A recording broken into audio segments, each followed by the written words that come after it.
Sejam bem-vindos, mais um episódio do nosso podcast Objetivo Paralelo. Obrigado aí pela audiência de vocês que vão participar conosco. Mais um episódio com certeza aqui enriquecedor para a gente falar de empreendedorismo, negócios e tudo que compete à área aí de quem empreende e quem quer empreender. Esse é o objetivo que a gente quer levar aqui no podcast, fazer algo descomplicado e mostrar aí a trajetória de pessoas de sucesso que conseguiram aí chegar onde estão hoje. Lembrando que esse episódio acontece também com a colaboração, de algumas empresas, Zenit Consultoria Contábil, Cacau Leve, Cauê e Mais Controle Consultoria Financeira. Tá bom? Vamos lá, Wendel. Bom, tudo bem com todos vocês? É um imenso prazer aqui estar no nosso mais novo episódio aqui, falando com vocês um pouquinho de empreendedorismo voltado hoje mais dentro do segmento da saúde. Eu tenho duas presenças ilustres conosco hoje, uma diretamente de Salvador, a Cláudia Pedrosa Fonseca, extremamente conhecida no setor da atenção domiciliar e da saúde como um todo, e o Dr. Frederico Berardo, que é CEO da Premium Care e também vice-presidente da Abract, está aqui compondo, aqui abrilhantando aqui a mesa conosco, para que a gente possa bater um papo de empreendedorismo, de negócios e falar um pouquinho da trajetória de ambos aí, desde quando começaram até os dias atuais aí, pontos, acertos e erros, e poder, obviamente, trazer para vocês um melhor conteúdo e, obviamente, também aprender com todo mundo que está aqui nos acompanhando e que pode estar comentando aí e, com certeza, vamos estar esclarecendo isso no momento oportuno. Então, boas-vindas a vocês. Eu vou começar com a Cláudia para que você se apresente. Fique à vontade, Cláudia. A palavra é tua. Sejam bem-vindos. Eu vou fazer uma pequena correção, tá? Porque é Cláudia Fonseca Pedrosa, não é Pedrosa Fonseca. Mas eu uso muito Cláudia Pedrosa, pode ficar à vontade. Então, minha trajetória de vida, né? Porque quando a gente entra na saúde, eu acho que eu escolhi ser da saúde desde os 10 anos de idade. Aí fui fazer biologia e hoje faço enfermagem porque eu quero conhecer muito essa área, né? Eu criei a empresa, começou como Bom Cuidar. Ela é uma empresa que fala muito de cuidadores, presta serviço de cuidadores. A gente faz a gestão de cuidadores em casa, na residência das pessoas. E a Bom Cuidar, ela veio, claro que a gente sempre conquistou, né? Mas a gente sempre tem aqueles obstáculozinhos a vencer, porque as pessoas ainda não entendem bem o conceito de cuidador, achando que o cuidador é a pessoa que faz o serviço geral, e não é, ele tem que estar ali dando atenção àquela pessoa idosa, estimulando, promovendo atividades que sejam importantes para cognitivo, para tudo. Então, esse foi o primeiro obstáculo que a gente precisava vencer, né? O que era o cuidador? E a gente começou em 2013, né? A partir dali, eu comecei a estudar muito sobre essa área, para a gente poder diferenciar um pouco para o mercado o que o mercado conhecia como cuidador. Ah, é aquela senhorinha que cuidou de outra senhorinha, né, dentro da vizinha, e não podia mais ser aquela senhorinha, né? Então, a minha trajetória veio em cima disso, desse conhecimento, e também porque, gente, pode parecer incrível, mas eu queria sempre sonhei em ter uma filha, tive. Mas eu sonhava que minha filha ia ser médica. E ela é arquiteta. E ela, igual a mãe, não menos, aos 10 anos de idade, ela disse, eu vou ser arquiteta. E eu falei, não, filha, faça medicina. Medicina é tão bom, né, doutor? Mas ela foi ser arquiteta. E ela fez a tese dela, e a tese dela era sobre um condomínio para idosos. Ela é apaixonada pelos avós, né? Então, ela criou, né, essa tese dela, defendeu essa tese na faculdade, exatamente para ter um local onde os avós, né, poderiam passar o resto das suas vidas sendo cuidado de forma digna, né, que hoje a gente também trabalha muito essa questão. E aí eu falei, é uma coisa interessante, eu comecei a pensar, e veio a empresa, mas o nosso primeiro obstáculo foi esse, né, ter o conceito real do que era o cuidador. Ao passar do tempo, eu também me casei na época com uma pessoa da área, que não é da área de saúde, era engenheiro, mas tinha uma empresa de saúde, então conheci muito e foi quando eu tive meu primeiro contato com a atenção domiciliar. E me apaixonei pela atenção domiciliar. Até então eu ainda não conhecia ainda os hospitais de transição, né, que eu já vim conhecer um pouco mais tarde. Mas foi muito importante esse contato e eu percebi que as pessoas também não tinham conceito do que era atenção domiciliar. Na realidade, não sabiam o que era atenção domiciliar. E, para minha tristeza, o próprio médico na ponta do hospital, ele não entendia o serviço de atenção domiciliar, né? E eu queria ver como é que a operadora de plano de saúde, como é que as pessoas pagavam isso. E sentada, né, falei, eu vou fazer o ENCONSAD, que foi o nome primeiro, foi CONSAD, Congresso Nacional de Serviços de Atenção Domiciliar, e com o crescimento do evento, né, trazendo pessoas, trouxe pessoas do Brasil inteiro para palestrar. Pode falar nome de pessoas? Pode, né? Ai, que bom. Doutora Cristina Ribeiro, que eu tenho assim nossa, não tenho palavras, né? Do jeito que eu gosto daquela pessoa. Uma pessoa que sempre contribuiu muito, uma cabeça maravilhosa, um conhecimento incrível. E fez a comissão científica, fazia as programações todas do CONSAD. Trouxe uma pessoa também que está, assim, uma pessoa um pouco, assim, mas foi bacana, contribuiu bastante, estou brincando. O Wendel sempre esteve com a gente, contribuiu muito com a questão da fisioterapia domiciliar, que a gente também não tinha ideia. Está comigo desde o primeiro, né? E eu falei assim, cara, eu vou fazer esse evento, né? E vou trazer realmente conhecimento para as pessoas do que é a AD e como que essas pessoas podem ser cuidadas em casa, né? E aí a gente fez o primeiro congresso. E para eu poder promover, eu estava falando até agora no carro com o doutor Frederico, eu queria mostrar em loco o que era. Aí já de cara, eu fiz junto com o ENCONSAD o Museu da Enfermagem. Lembra?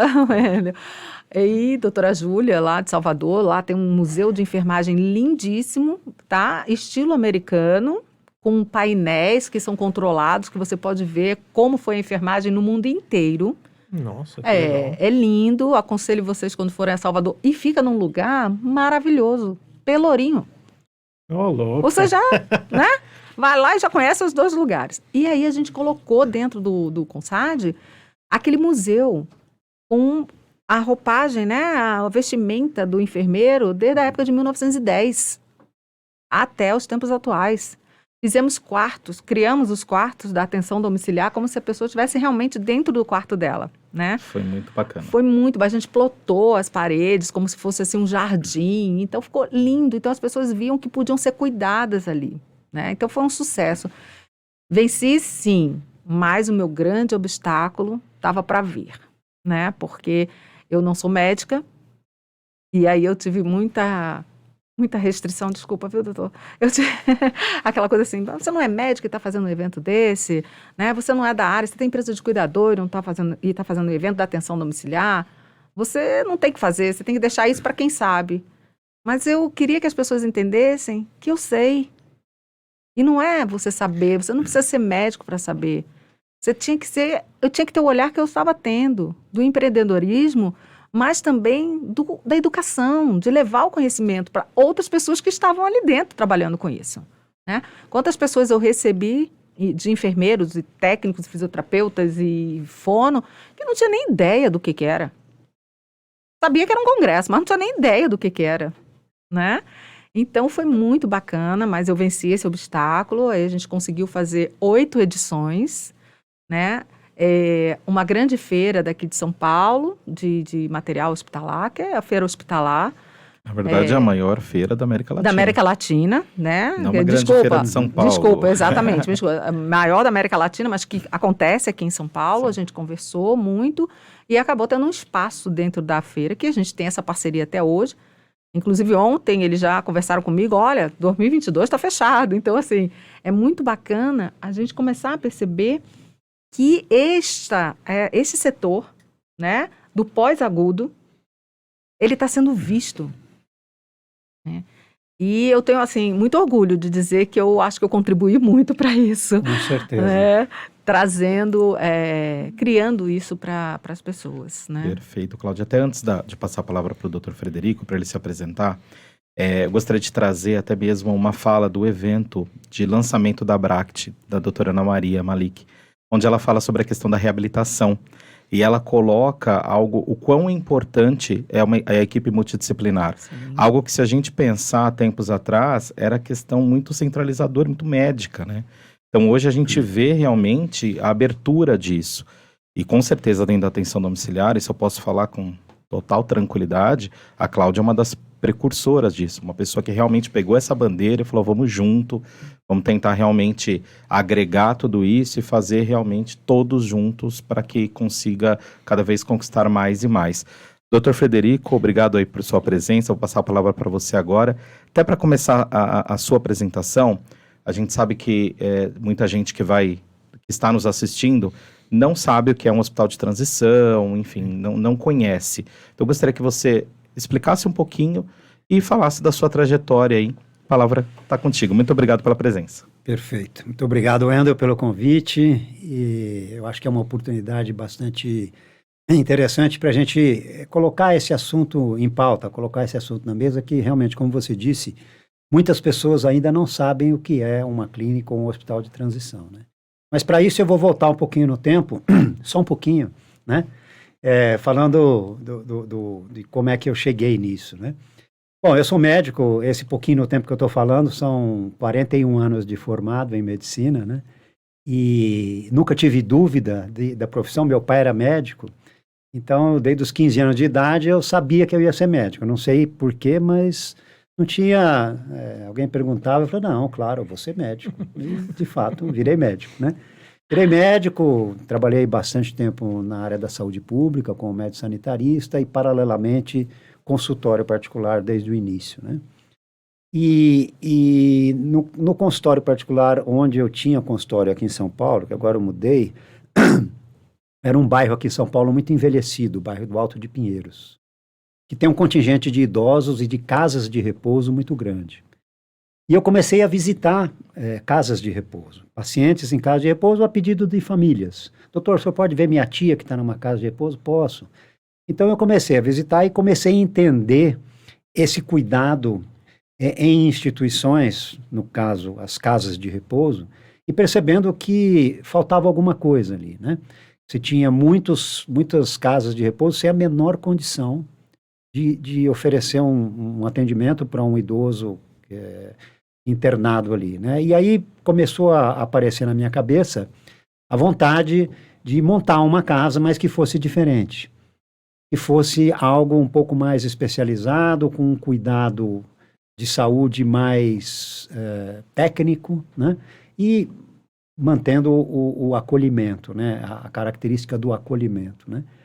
Então, quando surgiu uma oportunidade, isso há 15 anos atrás, eu consegui montar uma primeira unidade, junto com...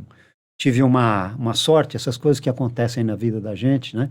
Que a gente fala que é sorte, mas na verdade eu acho que não é sorte. Eu acho que são caminhos que se cruzam mesmo, porque tem que cruzar.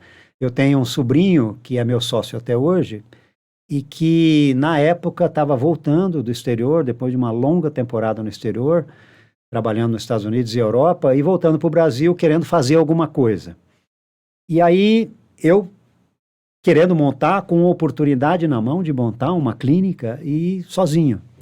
E aí eu falei, se você quiser entrar de sócio comigo, eu agradeceria muito que você toque essa parte administrativa e eu faço a parte de assistência, né? E deu certo, ele entrou e ele conhecia alguma coisa desse mercado de transição fora do Brasil, que no fora do Brasil já é um mercado bastante consolidado, tanto os Estados Unidos quanto a Europa, você já deve ter pelo menos uns 35 anos de história, né? Então, a gente começou a acompanhar o mercado fora do Brasil para poder entender realmente o que é que a gente deveria fazer. Montamos com bastante dificuldade e ficamos durante... Isso foi 2007 já. Montamos, abrimos em 2007, já com esse nome Premium Care, né? É curioso que esse nome ele foi achado numa eleição que foi feita na família. Minha esposa, meus filhos, meu sobrinho, minha tia, todo mundo votou, até o cachorro votou, né? E saiu o nome Premium Care, é o nome que está aí até hoje, né? E aí, depois de uns 2 anos de funcionamento, a gente conseguiu começar a nos aproximar das operadoras de saúde, dos planos de saúde, né? Porque o nosso objetivo, agora entrando mais nessa questão que você colocou, Wendel, o que é uma clínica de transição, é deshospitalizar o paciente que não precisa mais de toda aquela estrutura, de todo aquele aparato tecnológico do hospital, mas por alguma razão ele não consegue ir para casa ainda. Ele precisa de uma assistência especializada, ele tem alguns dispositivos, né, que ele ainda está usando. Isso precisa ser gerenciado de uma maneira mais próxima, que no ambiente domiciliar não é possível, né? Então, a gente começou a procurar as operadoras de saúde, os planos de saúde, que são os que pagam as internações hospitalares, para dizer assim, olha, nós temos aqui uma solução para você, para diminuir o seu custo, você, operadora de saúde, e a gente poder dar uma assistência adequada para esse paciente, né? Demoramos, né? A gente começou a fazer isso desde o dia que abriu a clínica, demoramos 2 anos e meio para conseguir o primeiro contrato com a operadora, né? E também aí aquelas coisas, aqueles tropeços que a gente dá na vida, tropeços positivos, né? De eu encontrar um amigo num evento que não tinha nada de medicina, mas era um colega de turma, e ele perguntava, pô, o que você anda fazendo da vida? Aí eu falei, olha, eu tô com isso, assim, assim. Ele falou assim, puxa, rapaz, eu tenho um grande amigo que é diretor de um plano de saúde, pode ser que seja interessante para ele, porque ele reclamou outro dia que ele precisava tirar os pacientes do hospital, e aí deu certo, né? Ele me apresentou esse amigo, e aí ele nos credenciou, e aí quando você faz o primeiro credenciamento, as portas se abrem, né? Esse mundo vai ficando mais próximo, esse mundo das operadoras de saúde, né? E aí foi uma trajetória de crescimento, isso já era de 2009 para 2010, mas ainda de uma maneira muito artesanal a gente trabalhava, né? Eu tenho um filho que é farmacêutico e que hoje tem uma empresa, mas na época ele era o farmacêutico, e ele era o homem da TI, e ele era o homem da contabilidade, ele era o homem do almoxarifado, entendeu? E eu tinha uma enfermeira, um primeiro profissional da equipe multiprofissional que eu contratei, depois da enfermeira foi um fisioterapeuta, né? E então a gente era uma administração familiar, uma empresa familiar com uma administração caseira, né? E a gente sabia que para crescer a gente precisaria se profissionalizar. Já tinha essa noção de que para você ter uma empresa sustentável ao longo do tempo, ela precisa estar profissionalizada na gestão, em tudo, né? Então a gente começou a procurar parceiros que pudessem trazer um aporte financeiro para ajudar no crescimento, porque a gente vinha acompanhando o mercado de fora, dizendo assim, a gente tem condição de criar esse mercado aqui no Brasil, né? Na época existiam 2 ou 3 concorrentes, todos um pouco mais antigo e outros 2 contemporâneos nossos, que apareceram no mesmo período, né? Então, a gente começou a procurar pessoas que pudessem se interessar em entrar para ajudar na administração e para fazer um aporte para a gente poder crescer. E aí conseguimos fazer esse movimento, já em 2012 isso, né? Encontrar um grupo que comprou a ideia, acreditou no projeto e entrou conosco, e aí sim, nós profissionalizamos a gestão, criamos uma diretoria, criamos um conselho de administração de 2013 já, e mudamos de endereço. Saímos do nosso primeiro prédio, que era uma casa adaptada, assim, com bastante dificuldade. Eu me lembro que na época a gente já tinha alguns contratos com operadoras, e algumas operadoras diziam para a gente assim, olha, vocês têm um trabalho muito bom, tecnicamente muito bom, mas a estrutura de vocês é muito frágil. Então a gente realmente precisava mudar, precisava ter uma estrutura melhor, e aí nós saímos desse imóvel primeiro e fomos para o nosso primeiro prédio, que existe até hoje, num bairro aqui da Zona Sul de São Paulo, né? E daí para frente, com a profissionalização da gestão, com uma estrutura mais adequada, com mais contratos de operadoras, foi um crescendo, né? Então isso já era 2013, em 2015 a gente abriu a segunda unidade. Ainda em 2015 nós adquirimos um concorrente antigo, pequeno. 2016 a 4ª unidade, porque já tinha esse concorrente, já eram 3, a 4ª unidade em 16. Em 2018, já estou dando um panorama aqui, de uma linha do tempo aqui completa quase, né? Em 2018 nós adquirimos um outro concorrente com 2 unidades, E agora, em 2021, inauguramos mais 2 unidades. Então, hoje nós temos 8 unidades, 253 leitos no total. Somos a maior clínica de transição do Brasil. E é isso, né? Quer dizer, a trajetória foi essa, né? Foi um crescendo durante um tempo, com muito trabalho, muita dedicação, muito murro em ponta de faca, né? Com certeza. Né? Mas a gente tinha uma convicção muito grande desde o início de que não tinha como dar errado, né? E eu me orgulho muito de dizer que nunca na minha vida, nunca, em nenhum momento desses anos todos, eu cheguei a temer pelo sucesso. Isso aqui acho que não vai dar certo. Nunca esse pensamento passou pela minha cabeça. E acho que de milhares de perguntas que eu ouvi de pessoas, mas você acha que isso funciona mesmo? Você acha que isso vinga? Eu sempre respondia, claro, não tenho a menor dúvida. Então, essa minha convicção, tudo bem que eu sou um otimista por natureza, né? Acho que uma característica do empreendedor, se ele não for otimista, assim, é melhor parar, porque, não é? Ou você acredita naquilo que você está fazendo e acredita que você vai conseguir, ou então não seja empreendedor. Né? Exatamente. Uma das coisas, até complementar, é isso mesmo. Quando eu fiz o CONSAD, eu escutei muito isso, né? Não vai dar certo, você não é médica, você não é isso, você não é aquilo, você não vai fazer. E eu fiz, e por incrível que pareça, eu comecei sem 1 centavo. Eu não tinha 1 centavo para fazer. Mas Isso é interessante. não tinha 1 centavo, pode acreditar, R$1 eu não tinha para fazer o evento. Mas eu fui atrás, eu corri, eu pedi parceiro, eu usei o escritório do meu ex-marido para me reunir com o pessoal, né? E com os patrocinadores a gente fez o evento. Então, é muito interessante. E uma coisa que a gente sempre tem que olhar isso, né? É juntar, agregar. Esse é um tema nosso, né? Agregar e nunca segregar. Essa é a frase da Cláudia. Que é... Tomei pra mim. Que a gente tem que andar junto. Claro. Nós temos concorrentes? Claro, ter concorrência é salutar, não tenha dúvida, não é impedimento. O seu serviço é o seu serviço, é a sua marca, é a sua identidade. Exato. Né? Você sabe que ontem, porque eu tenho esse viés associativista, inclusive te parabenizo, agora estamos juntos nessa empreitada, mais juntos do que nunca. Exatamente. E assim, sempre tem muitos associados que levantam muitas dúvidas em relação ao futuro.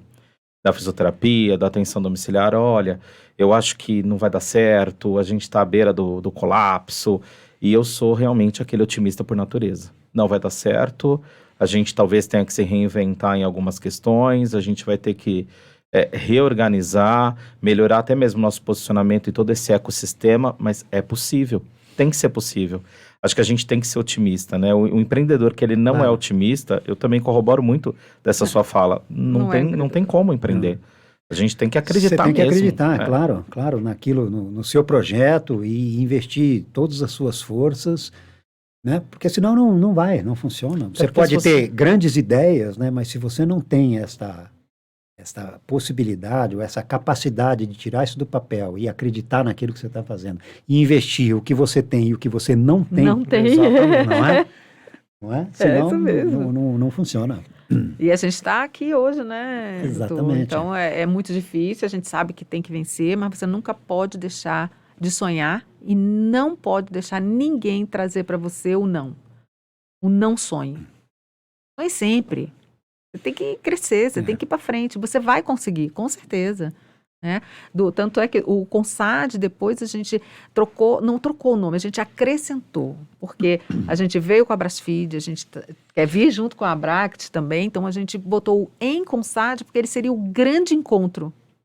O encontro dessa geração novas que estão vindo. Não era só a D, é aquela Gostei coisa. da geração nova, hein? É o pós-agudo, é a geração nova. Agradeço. Quando, então isso é importante. E só para terminar, pode. para lembrar uma coisa que é importante, é que eu nunca esqueci do público. Né? E eu tenho que agradecer a doutora Mariana Borges por isso. A gente trouxe, porque quando a gente fala do nosso trabalho, a gente volta muito para o privado. Mas o setor público era importante e é importante para a gente também. É um aprendizado. Inclusive, rapidamente, doutora Mariana Borges, eu tenho certeza que você vai assistir. Então, eu quero muito estar com você aqui nessa mesa para a gente falar do Melhor em Casa do público do SUS, hein? Sim. Eu sou apaixonado pelo SUS. Não, e a gente aprende muito, né, doutor? Então, deixa eu reforçar aqui, porque, como eu disse, a minha primeira formação foi de médico sanitarista, né? Eu fiz residência em medicina preventiva. Na época, o meu objetivo era, talvez, fazer uma carreira acadêmica, mas no serviço público, né? A carreira acadêmica não foi para frente, mas trabalhei no SUS durante mais de 15 anos, né? Então, eu tenho um apreço pelo SUS muito grande, né? Acredito demais no SUS, sistema de saúde mais bem estruturado do mundo, exemplo para vários países. E eu gostaria mesmo, meu sonho, viu, Cláudia?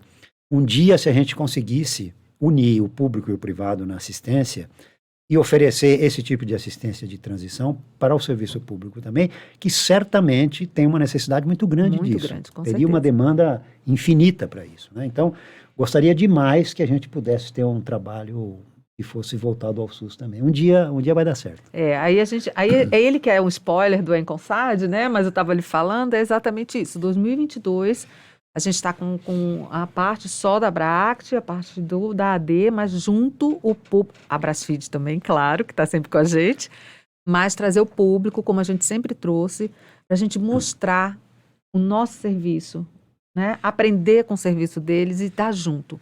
Gente, aquela história de que união faz a força é verdade. Com certeza.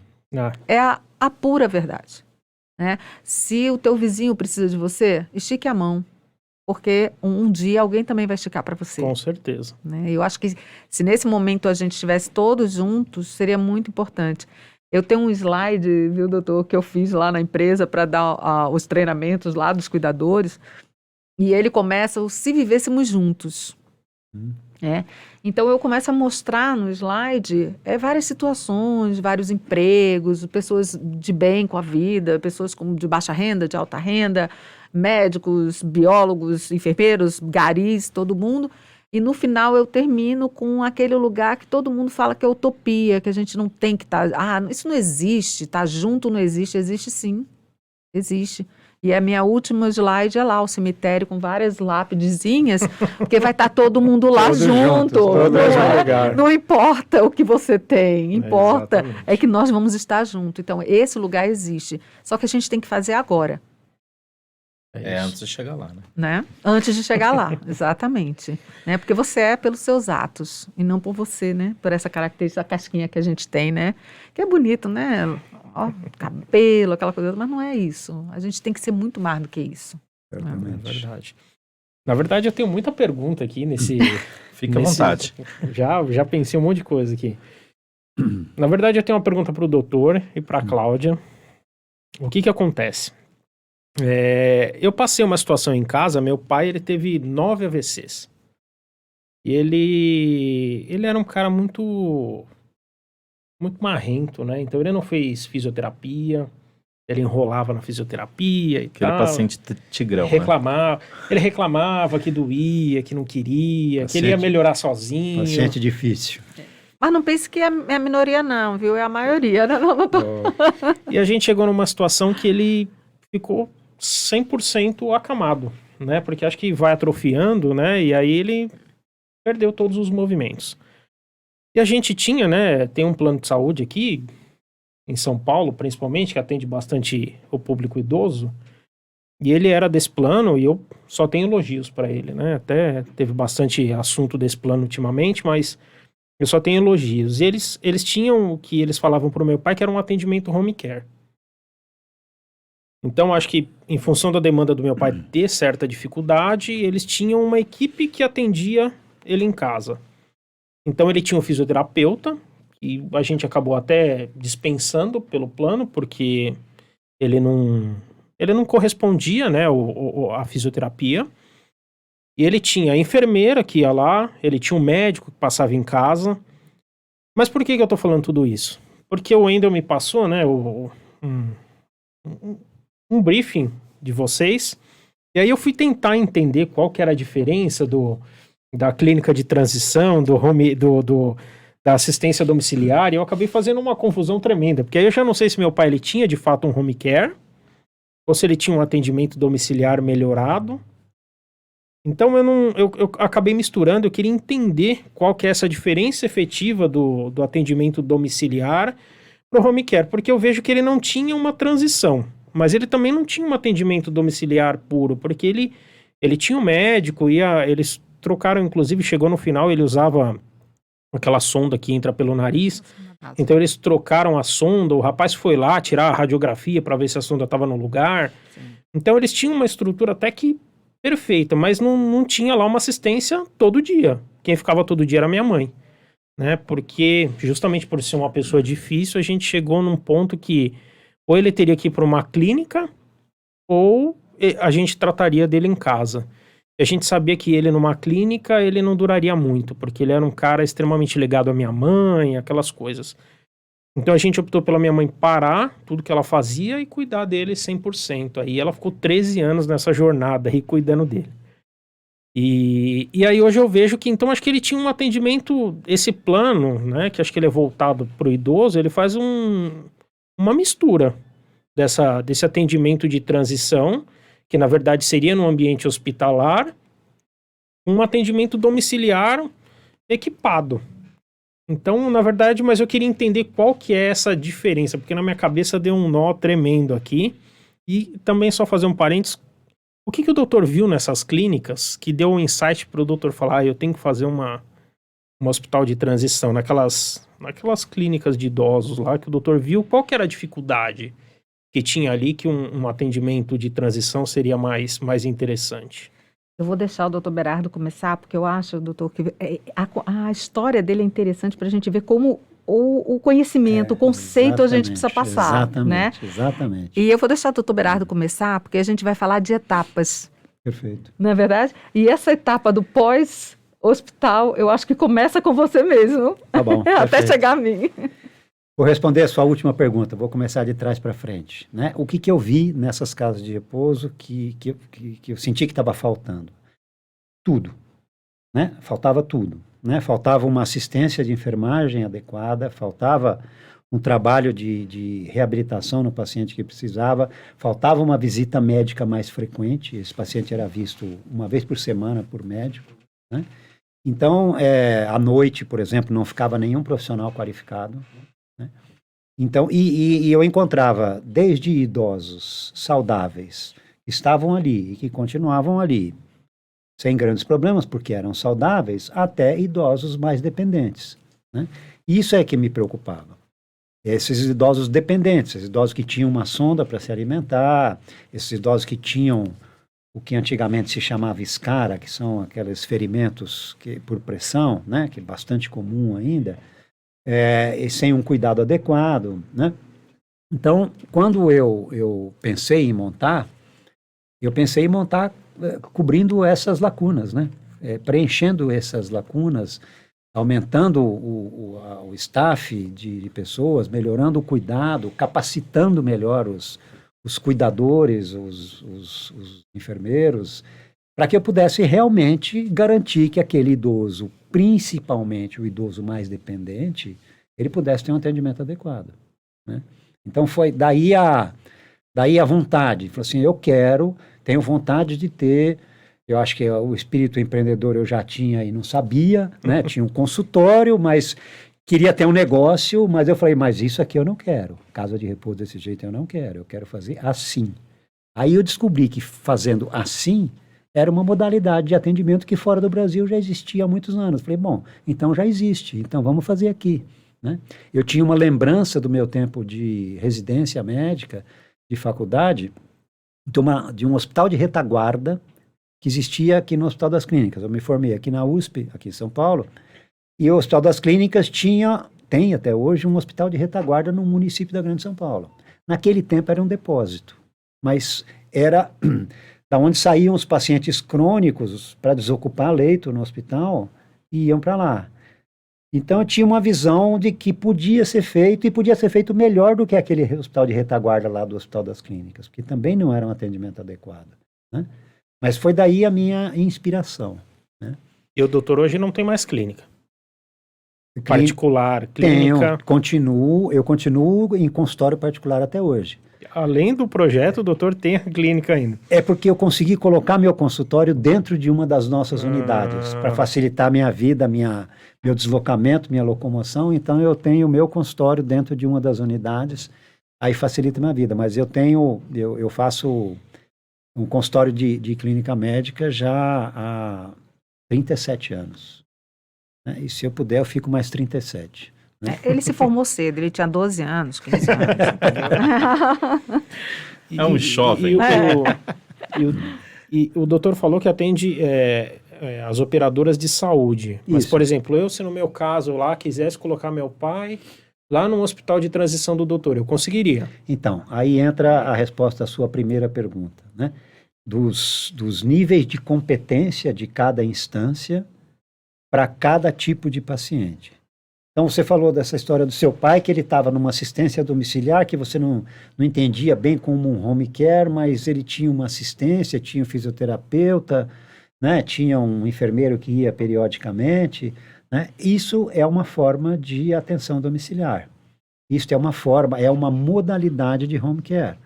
Você tem várias modalidades de atenção domiciliar que estão dentro desse guarda-chuva home care, entendeu? Entendi. Que é desde o atendimento pontual, ele receber a visita de um fisioterapeuta 2, 3 vezes por semana para fazer uma sessão de fisioterapia, até um enfermeiro que vá fazer os curativos Que era o caso. né? E até o paciente que precisa de uma internação domiciliar. É um paciente mais complexo, que tem uma sonda para ser manejada, que tem um aparelho de respiração, um suporte de respiração, ele precisa de um cuidado, principalmente de enfermagem, 24 horas. Na verdade, Vitor, só complementando o doutor, existe um programa de atendimento domiciliar.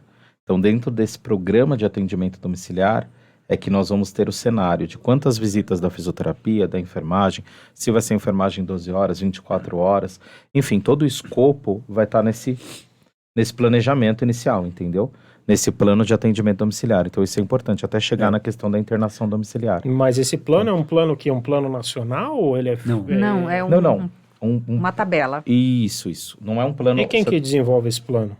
Os profissionais, a equipe multidisciplinar. Então, a operadora do atendimento domiciliar que vai fazer um plano de atendimento, Exatamente. de acordo com a característica do paciente. Vamos pegar Vamos por etapa mesmo, né? Vamos pegar uma situação Um case. que é um case aí do dia a dia. O paciente teve um AVC, foi para o hospital, né, recebeu o primeiro atendimento no hospital, fez os exames todos sofisticados que precisam ser feitos, tomou as medicações, investigou, que é o papel do hospital, né?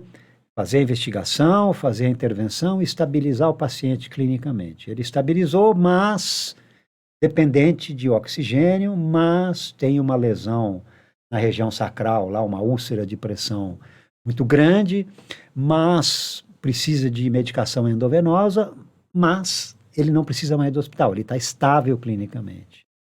Aí, a operadora de saúde oferece para a família esta opção. Em geral, o médico que está assistindo o paciente no hospital faz o pedido, assim, olha, meu paciente pode ter alta, ele está em condição de alta, mas ele precisa de tais e tais cuidados em casa. A operadora de saúde, em geral, estou dizendo na teoria como acontece, né, como deveria acontecer, e muitas vezes não acontece assim, mas como deveria. A operadora de saúde tem as suas empresas de home care parceiras. São contratadas. Ela chama essas empresas de home care, essa empresa avalia o paciente no hospital e define o plano de cuidados, como o Wendel estava colocando. Esse paciente precisa de tantas sessões de fisioterapia, tantas visitas médicas, tantas visitas de enfermagem e assim por diante. Cuidador 12 horas, cuidador 24 horas. Desculpa, técnico de Técnico enfermagem 12 ou 24 horas. E aí a operadora aceitando, tá bom, concordo, esse paciente é transferido do hospital para casa com todo esse aparato, entendeu? Essa definição do plano de atenção é feita desta forma, pela empresa de home care que é chamada ao hospital para avaliar esse paciente. Que é a empresa de transição, no caso, a empresa do doutor. Não. Aí entra a diferença daquela primeira pergunta que você fez. Qual é a diferença, então, entre home care e transição? Vamos pegar esse mesmo paciente no hospital. Se ele é um paciente que precisou fazer uma traqueostomia, que é um procedimento que você faz quando o paciente já não está conseguindo mais fazer a respiração pelas vias normais, você é obrigado a colocar uma cânula aqui na traqueia, acoplar a um dispositivo, a um respirador, para que ele possa respirar. Uhum. O manuseio disso é mais complexo. E esse paciente, ao mesmo tempo, precisa de uma fisioterapia intensiva, assim, 2 ou 3 vezes por dia. Precisa de um atendimento fonoaudiológico diário. Para você conseguir fazer isso num domicílio, é mais complicado. A estrutura que você precisa montar no domicílio, muitas vezes não é possível no domicílio, fora as questões estruturais, né? Às vezes o domicílio não tem condição de ter uma cama hospitalar, por exemplo, né? Não tem condição de ter uma instalação elétrica segura para aguentar um equipamento respiratório, né? E esse paciente, então, ele não pode ir para casa, ele precisa ir para uma clínica de transição, que ele fica internado, recebendo todos esses cuidados que ele recebia no hospital, e além disso, ele tem um acompanhamento de equipe 24 horas. As clínicas de transição, a nossa clínica de transição, eu tenho equipe de enfermagem 24 horas, fisioterapia em algumas unidades 24 horas, médico 24 horas. Então, é quase que uma estrutura hospitalar. O que eu não tenho, que é diferente do hospital? Então, por que não fica no hospital? Eu não tenho pronto-socorro, eu não tenho centro cirúrgico, eu não tenho centro de diagnóstico, né? Só aí eu reduzo o custo desse paciente brutalmente para a operadora. Então, esse trabalho que a gente faz, ele é muito interessante para a operadora no sentido de reduzir custo. O hospital custa muito caro, né, no Brasil. No mundo inteiro, eu diria. Então, eu posso oferecer uma estrutura segura para esse paciente, mais simples, mais enxuta, portanto, menos custosa, com a mesma segurança. E com algumas vantagens a mais. Aí ele vai para uma clínica de transição. Por que transição? Porque ele transitou do hospital para uma clínica. E ele melhorando, ele evoluindo, ele deixando de ter a dependência do oxigênio, aquela lesão, aquela úlcera de pressão complexa conseguiu ser cicatrizada, ele tem condição de seguir em casa. Então ele faz a transição do hospital para a clínica e faz a transição da clínica para o domicílio. E aí ele cai no home care. Aí cai no home care. Ou não. Ou, dependendo da estabilidade dele. Ou ele pode já estar num nível de complexidade já tão baixo, ele vai precisar só de cuidador. Que aí é um atendimento domiciliar, e Exato. não um home care. Não, é um home care. O home care faz o atendimento domiciliar. O que ele quer dizer é que, por exemplo, vamos supor que ele ainda precise de um atendimento de 12 horas de enfermagem, mas não com essa complexidade toda de estar lá na clínica. Então, a clínica pode dar alta para ele, fazer um relatório para a própria operadora, dizendo que ele pode ir para casa em home care ou não, com as empresas de atenção domiciliar ou não. Ele pode ir só como cuidador. Entendi. Né? No caso da sua mãe, ela fez o papel de cuidador. Por quê? Porque a RDC 11, ela deixa clara que um dos fatos para ser elegível para atenção domiciliar é que a família precisa ter um cuidador, seja ele contratado ou seja ele familiar, né? Eu não gosto muito dessa palavra cuidador familiar, porque eu acho que o cuidador, ele tem uma função específica. E no caso da sua mãe, ela era responsável familiar, né? Porque ela tinha outras responsabilidades. Ela não tem só a responsabilidade de trocar a fralda, de dar o banho, de estimular. Ela tem todo um sentimento envolvido, tem toda uma história envolvida, né? Tem a questão financeira, que o cuidador não pode cuidar e tem que cuidar a família. Então... E o cuidador hoje é uma profissão, né? O cuidador hoje é uma profissão. Ele está lá na CBO, né? Ele tem classificação. Ela não é regulamentada, mas ela está lá na CBO. Esse é outro ponto, né, que eu quero abordar depois. É importante a gente conversar. Então, hoje, a gente fala das empresas de cuidador, e eu acho que é um passo muito grande que a gente está dando, e torno a dizer, a gente unindo forças, né, doutor? Porque nós lá também, na empresa, nós temos uma tabela, com base na tabela do próprio NEAD, que é a Associação das Empresas de Atenção Domiciliar, em que a gente, como empresa de cuidador, define nessa tabela se aquele paciente tem condições de continuar como cuidador, se ele realmente precisa de uma clínica de transição ou se ele precisa de uma atenção domiciliar, né? Para não comprometer também esse serviço. Porque hoje existem pessoas que saem de enfermagem, o técnico de enfermagem, que se intitula cuidador e são funções diferentes. E às vezes pode botar a vida daquele paciente em risco. Então a gente tem que qualificar e classificar aquele paciente para saber a necessidade real dele para ele não ter risco. Isso é que é importante, né? Então no caso do seu pai, ele teve atenção domiciliar sim. Infelizmente, talvez a falta do conhecimento ou até do conceito certo que vem para o mercado, você teve as dúvidas. É isso que eu ia falar, exatamente. Né? O quanto é importante para a sociedade entender. Isso, claro. E uma das coisas que eu acho que a gente precisa mudar para esse conceito é já o nome, né? Porque home care, ele é cuidados no domicílio, seja ele do que for. Seja ele a empregada, seja ele o jardineiro, seja ele o motorista. A gente faz um home health care. A gente cuida da saúde em casa, né? E muita gente fala também, mas o cuidador não está nesse meio, tá? Ele está lá na RDC. Se você não tiver o cuidador, você não é elegível. Então, ele está nesse meio. E o que a gente precisa agora é melhorar a qualidade também dessas empresas e desses profissionais que estão aí no mercado. Eles precisam entender que não é você chegar lá e trocar a fralda daquele paciente. É muito mais do que isso. Ele é o elo de ligação entre a família e o profissional de saúde. Eu até e aí queria saber a sua opinião, porque eu senti que, como a gente ficou 13 anos cuidando, você acaba criando uma rotina. Então, ainda bem que aqui, só fazendo um parênteses, a gente tem áreas diferentes, né, de anfitriões. Então, eu sou formado em contabilidade, em direito, atuo nessas áreas, o Wendel da área da saúde, a gente tem uma pessoa mais da área de TI e uma pessoa da área de finanças. O que eu percebi nesses 13 anos cuidando do meu pai, né? Porque eu cuidava com a minha mãe. Então, graças a Deus, eu tinha uma flexibilidade em função hoje de trabalhar por conta, de poder ajudar ela a dar um banho, né? Então, eu ia todos os dias, de manhã eu passava lá. Todas as manhãs eu estava com ela cuidando dele.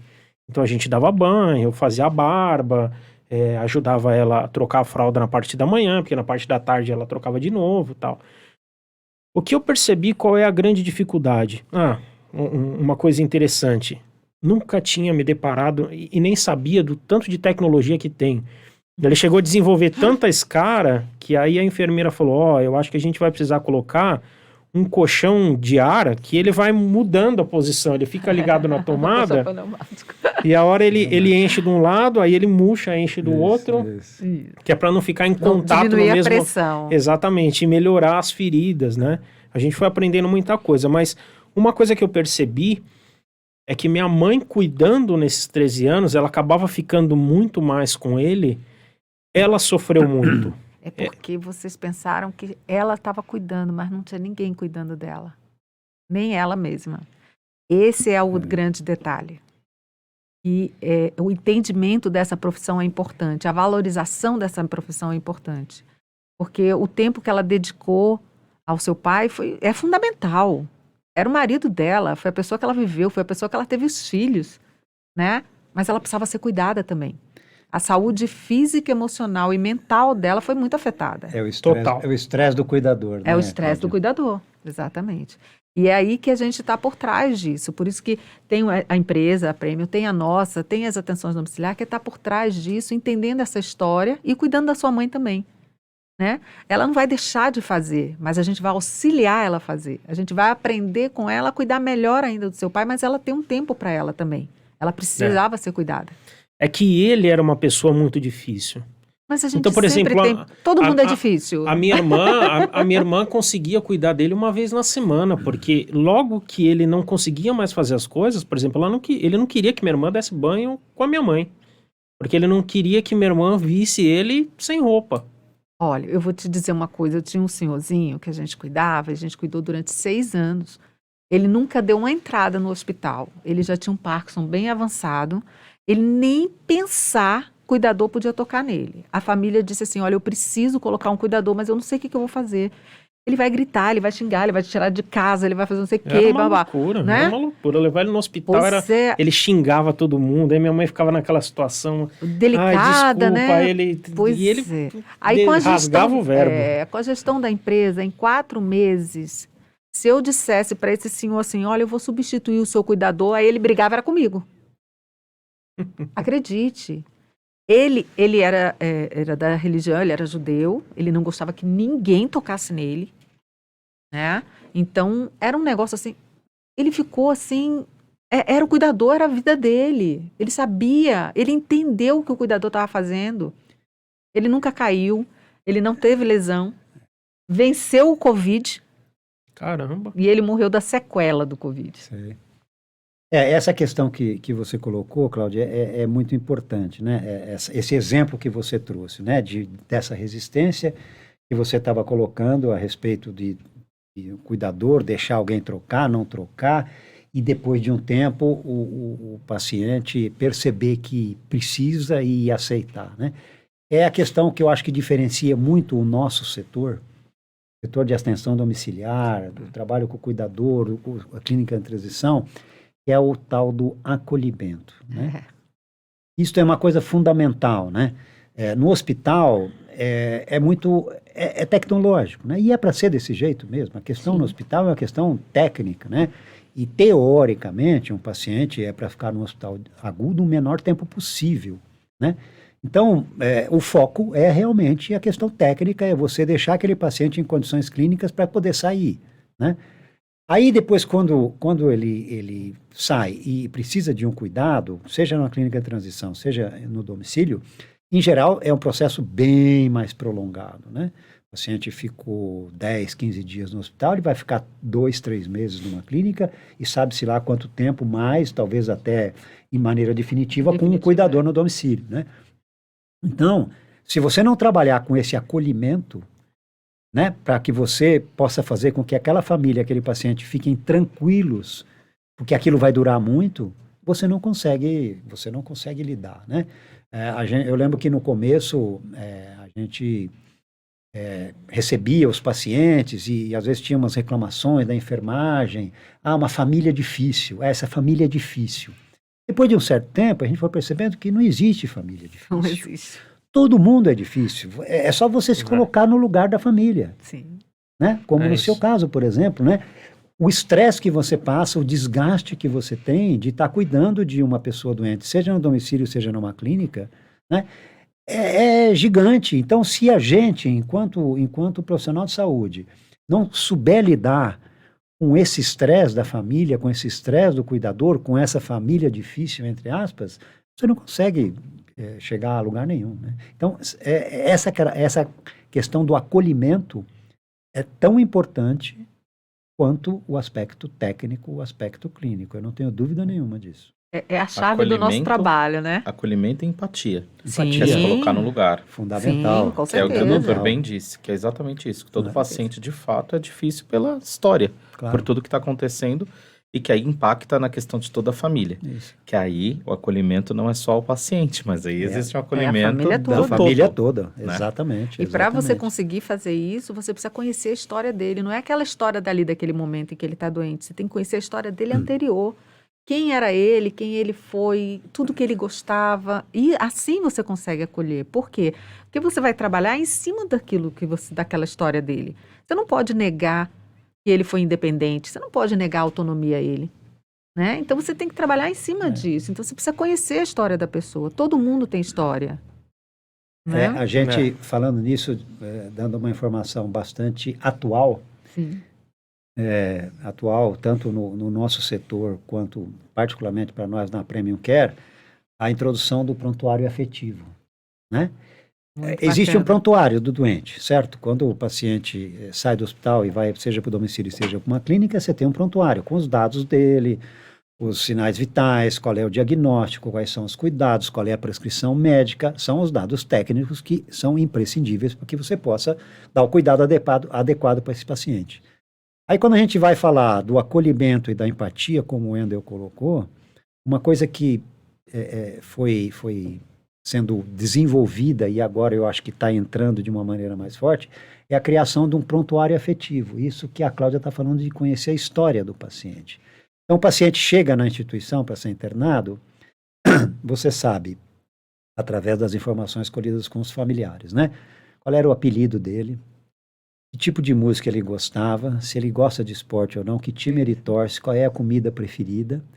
E aí você ambienta o quarto dele com tudo isso. Ele chega, está tocando a música do ritmo que ele gosta, tem uma camisa eventualmente do time, se ele fosse muito fanático, pendurada na cama, e ele vai receber a primeira refeição daquele estrogonofe que era o prato preferido dele, entendeu? Então, é isto, né? É isso. E olha, tem estudos hoje que mostram que isso tem uma importância capital na evolução clínica do paciente. Isso melhora a evolução clínica do paciente. Eu vou lhe dar um outro case que a gente tem, que é muito interessante. E nós tínhamos uma senhora, não temos até hoje, e ela adorava marchinha de carnaval. Tá? Adorava. Então as cuidadoras cantavam a música da Carla Pérez, não sei o que, lá embaixo, que eu não sei todas essas músicas. Ela ria, era a vida dela. Uma dessas cuidadoras, eu tinha 4 cuidadoras lá, e eu estava vindo para um outro contrato também com bastante dificuldade, aquela coisa toda, e essa menina que atendia lá, ela passou a atender uma segunda paciente nossa também. E essa segunda paciente, ela cantava, mesmo sem saber, e cantava as músicas de marchinha, de carnaval.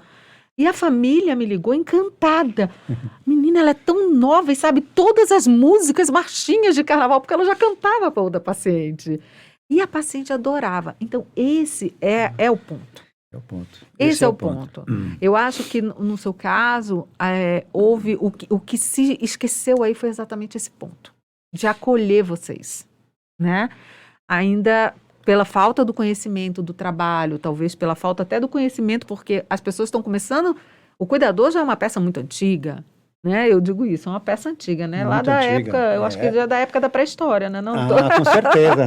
a mãe já de alguém cuidava cuidar do de alguém, exatamente, né? exatamente. Então, mas a gente precisava dar o conceito certo e qualificar corretamente, porque cuidar não é fácil. Não é. Não é.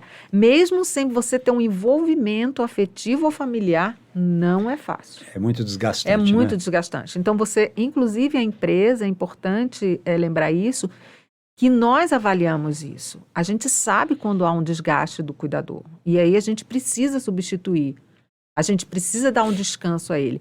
E a gente fala isso com a família. A gente fala, pode ser que tenha um momento, principalmente no caso, né, que você diz, né, dos difíceis, né?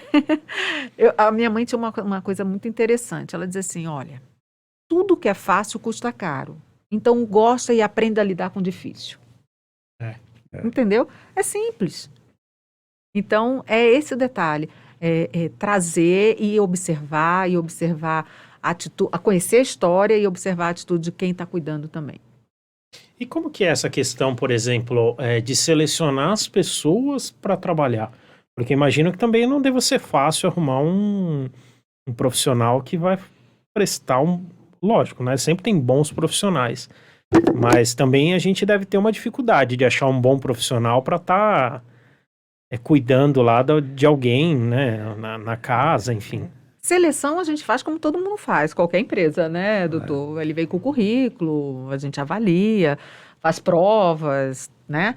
A questão não é esse profissional tá pronto. Ninguém chega pronto para você, em nenhuma empresa.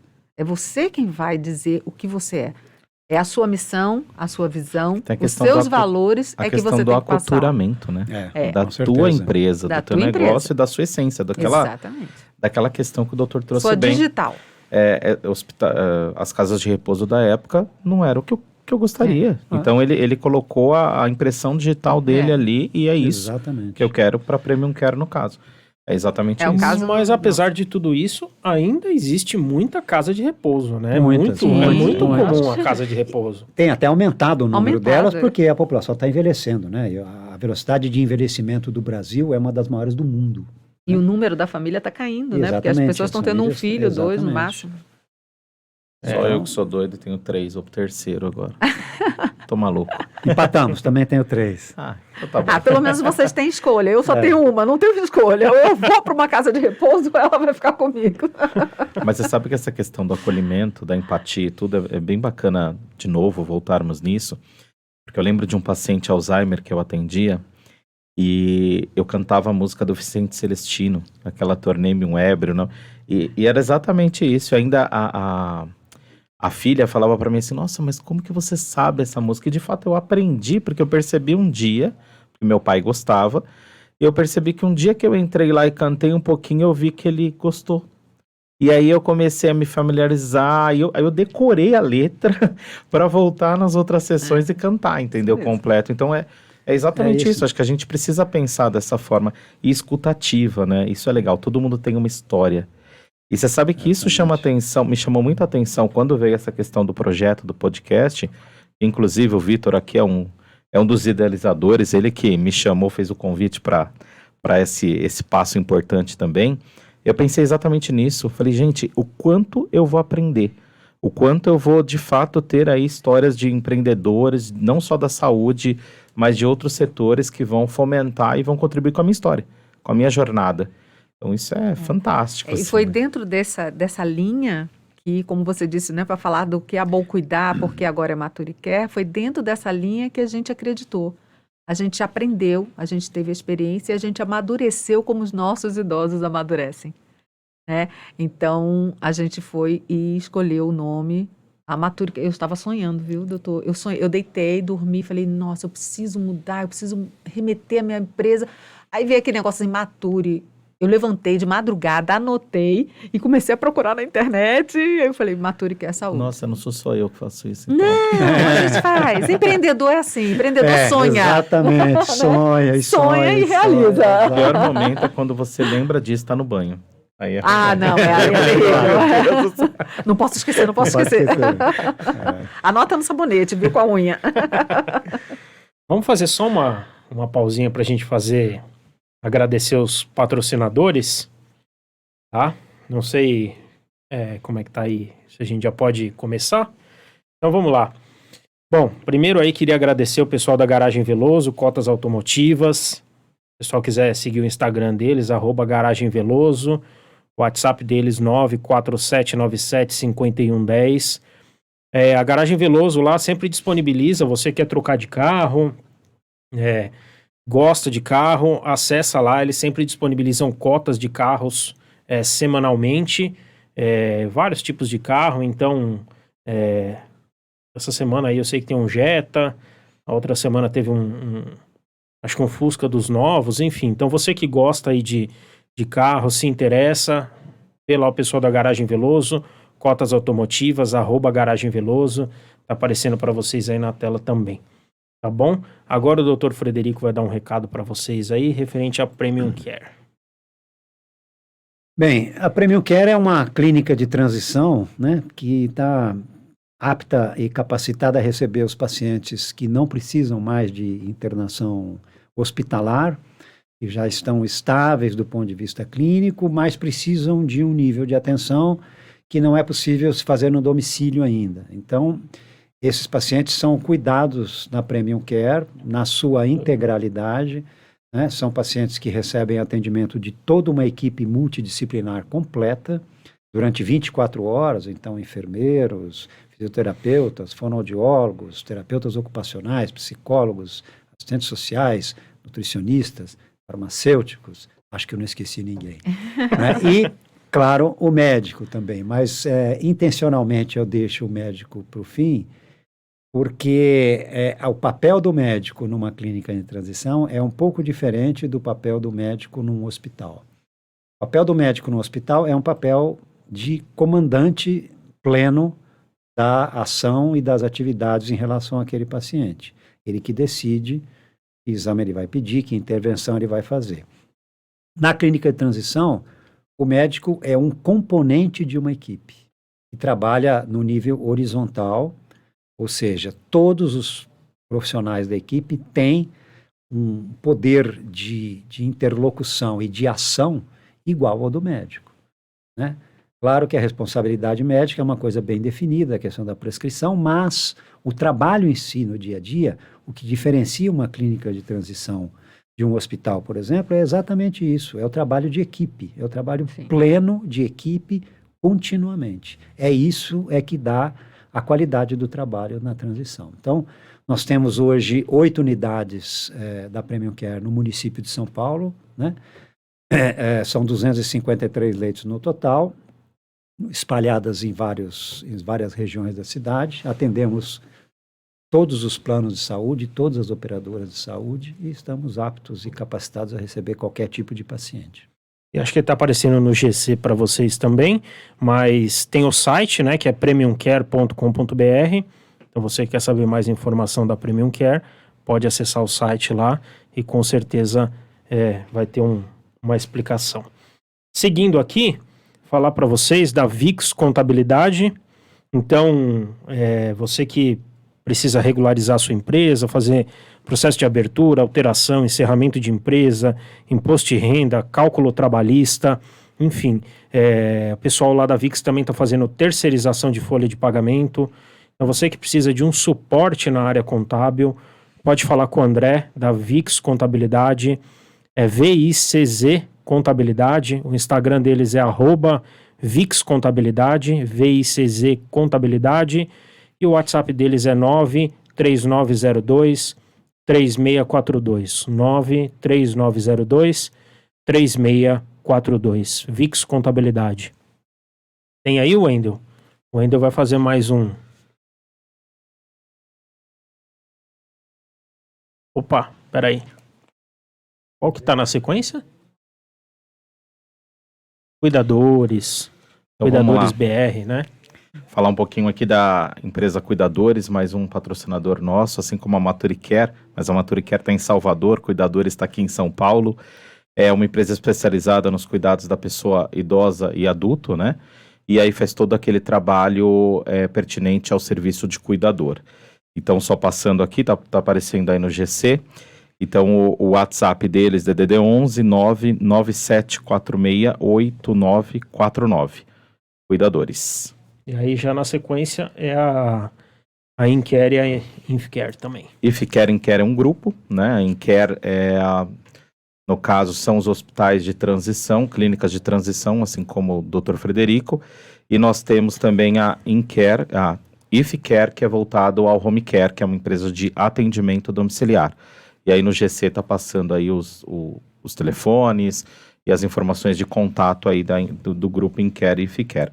E temos também a Keep Care Saúde, que também está conosco, que é uma empresa voltada à oxigenoterapia, faz locações de equipamentos, tanto para a parte de saúde suplementar, quanto para questões aí do público particular, também está conosco, nosso agradecimento aí. E aí tem os dados aí de contato lá embaixo, né? Vamos ver. Aí. Tem isso, no próprio site, então, no keepcaresaude.com.br, vocês conseguem ter mais informações. Tem um WhatsApp lá, ó, direto na página, você consegue contato com eles lá. Tá bom? Então vamos seguir com o nosso podcast. Vamos seguir lá agora. Então já vamos seguir agora com spoiler, né? Já vamos agora saber o que vem por aí. Vamos segurar o spoiler? E antes do spoiler, que aí vamos deixar mais pro final para prender o pessoal, né? Coisa de TV. E vamos agora conversar com o Dr. Frederico, falar um pouquinho da ABRACT, da Associação Brasileira de Clínicas e Hospitais de Transição. Sabemos que o doutor é vice-presidente e eu gostaria de entender um pouquinho a concepção, onde veio a ideia e quais aí os passos dessa nova associação aí que a Abrasfid, na qual eu faço parte, a Associação Brasileira das Empresas de Fisioterapia Domiciliar, está junto com vocês aí para a gente conseguir fazer uma parceria sólida em prol do setor. Muito bem. Bom, essa ideia de criar uma associação, uma ideia que já vem se gestando há alguns anos, né? Eu e mais alguns outros participantes aí do mercado, né? De outras empresas, já vínhamos pensando nisso há algum tempo, mas esse setor de clínica de transição, né, Wendel, é um setor novo, né? Como eu disse, né? A gente começou há 14 anos atrás, duas empresas que existiam no mercado, depois foi aparecendo uma outra. Então, há, sei lá, eu diria 10 anos atrás, 8 anos atrás, eu não tinha nem massa crítica, eu não conseguia nem compor uma diretoria porque eram muito poucas empresas, né? A gente sabia que o mercado ia crescer e a ideia de criar uma associação, ela vem sempre no sentido de ajudar a organizar o setor, ajudar no sentido da divulgação do setor e ajudar no sentido de você criar conhecimento a respeito do setor, né?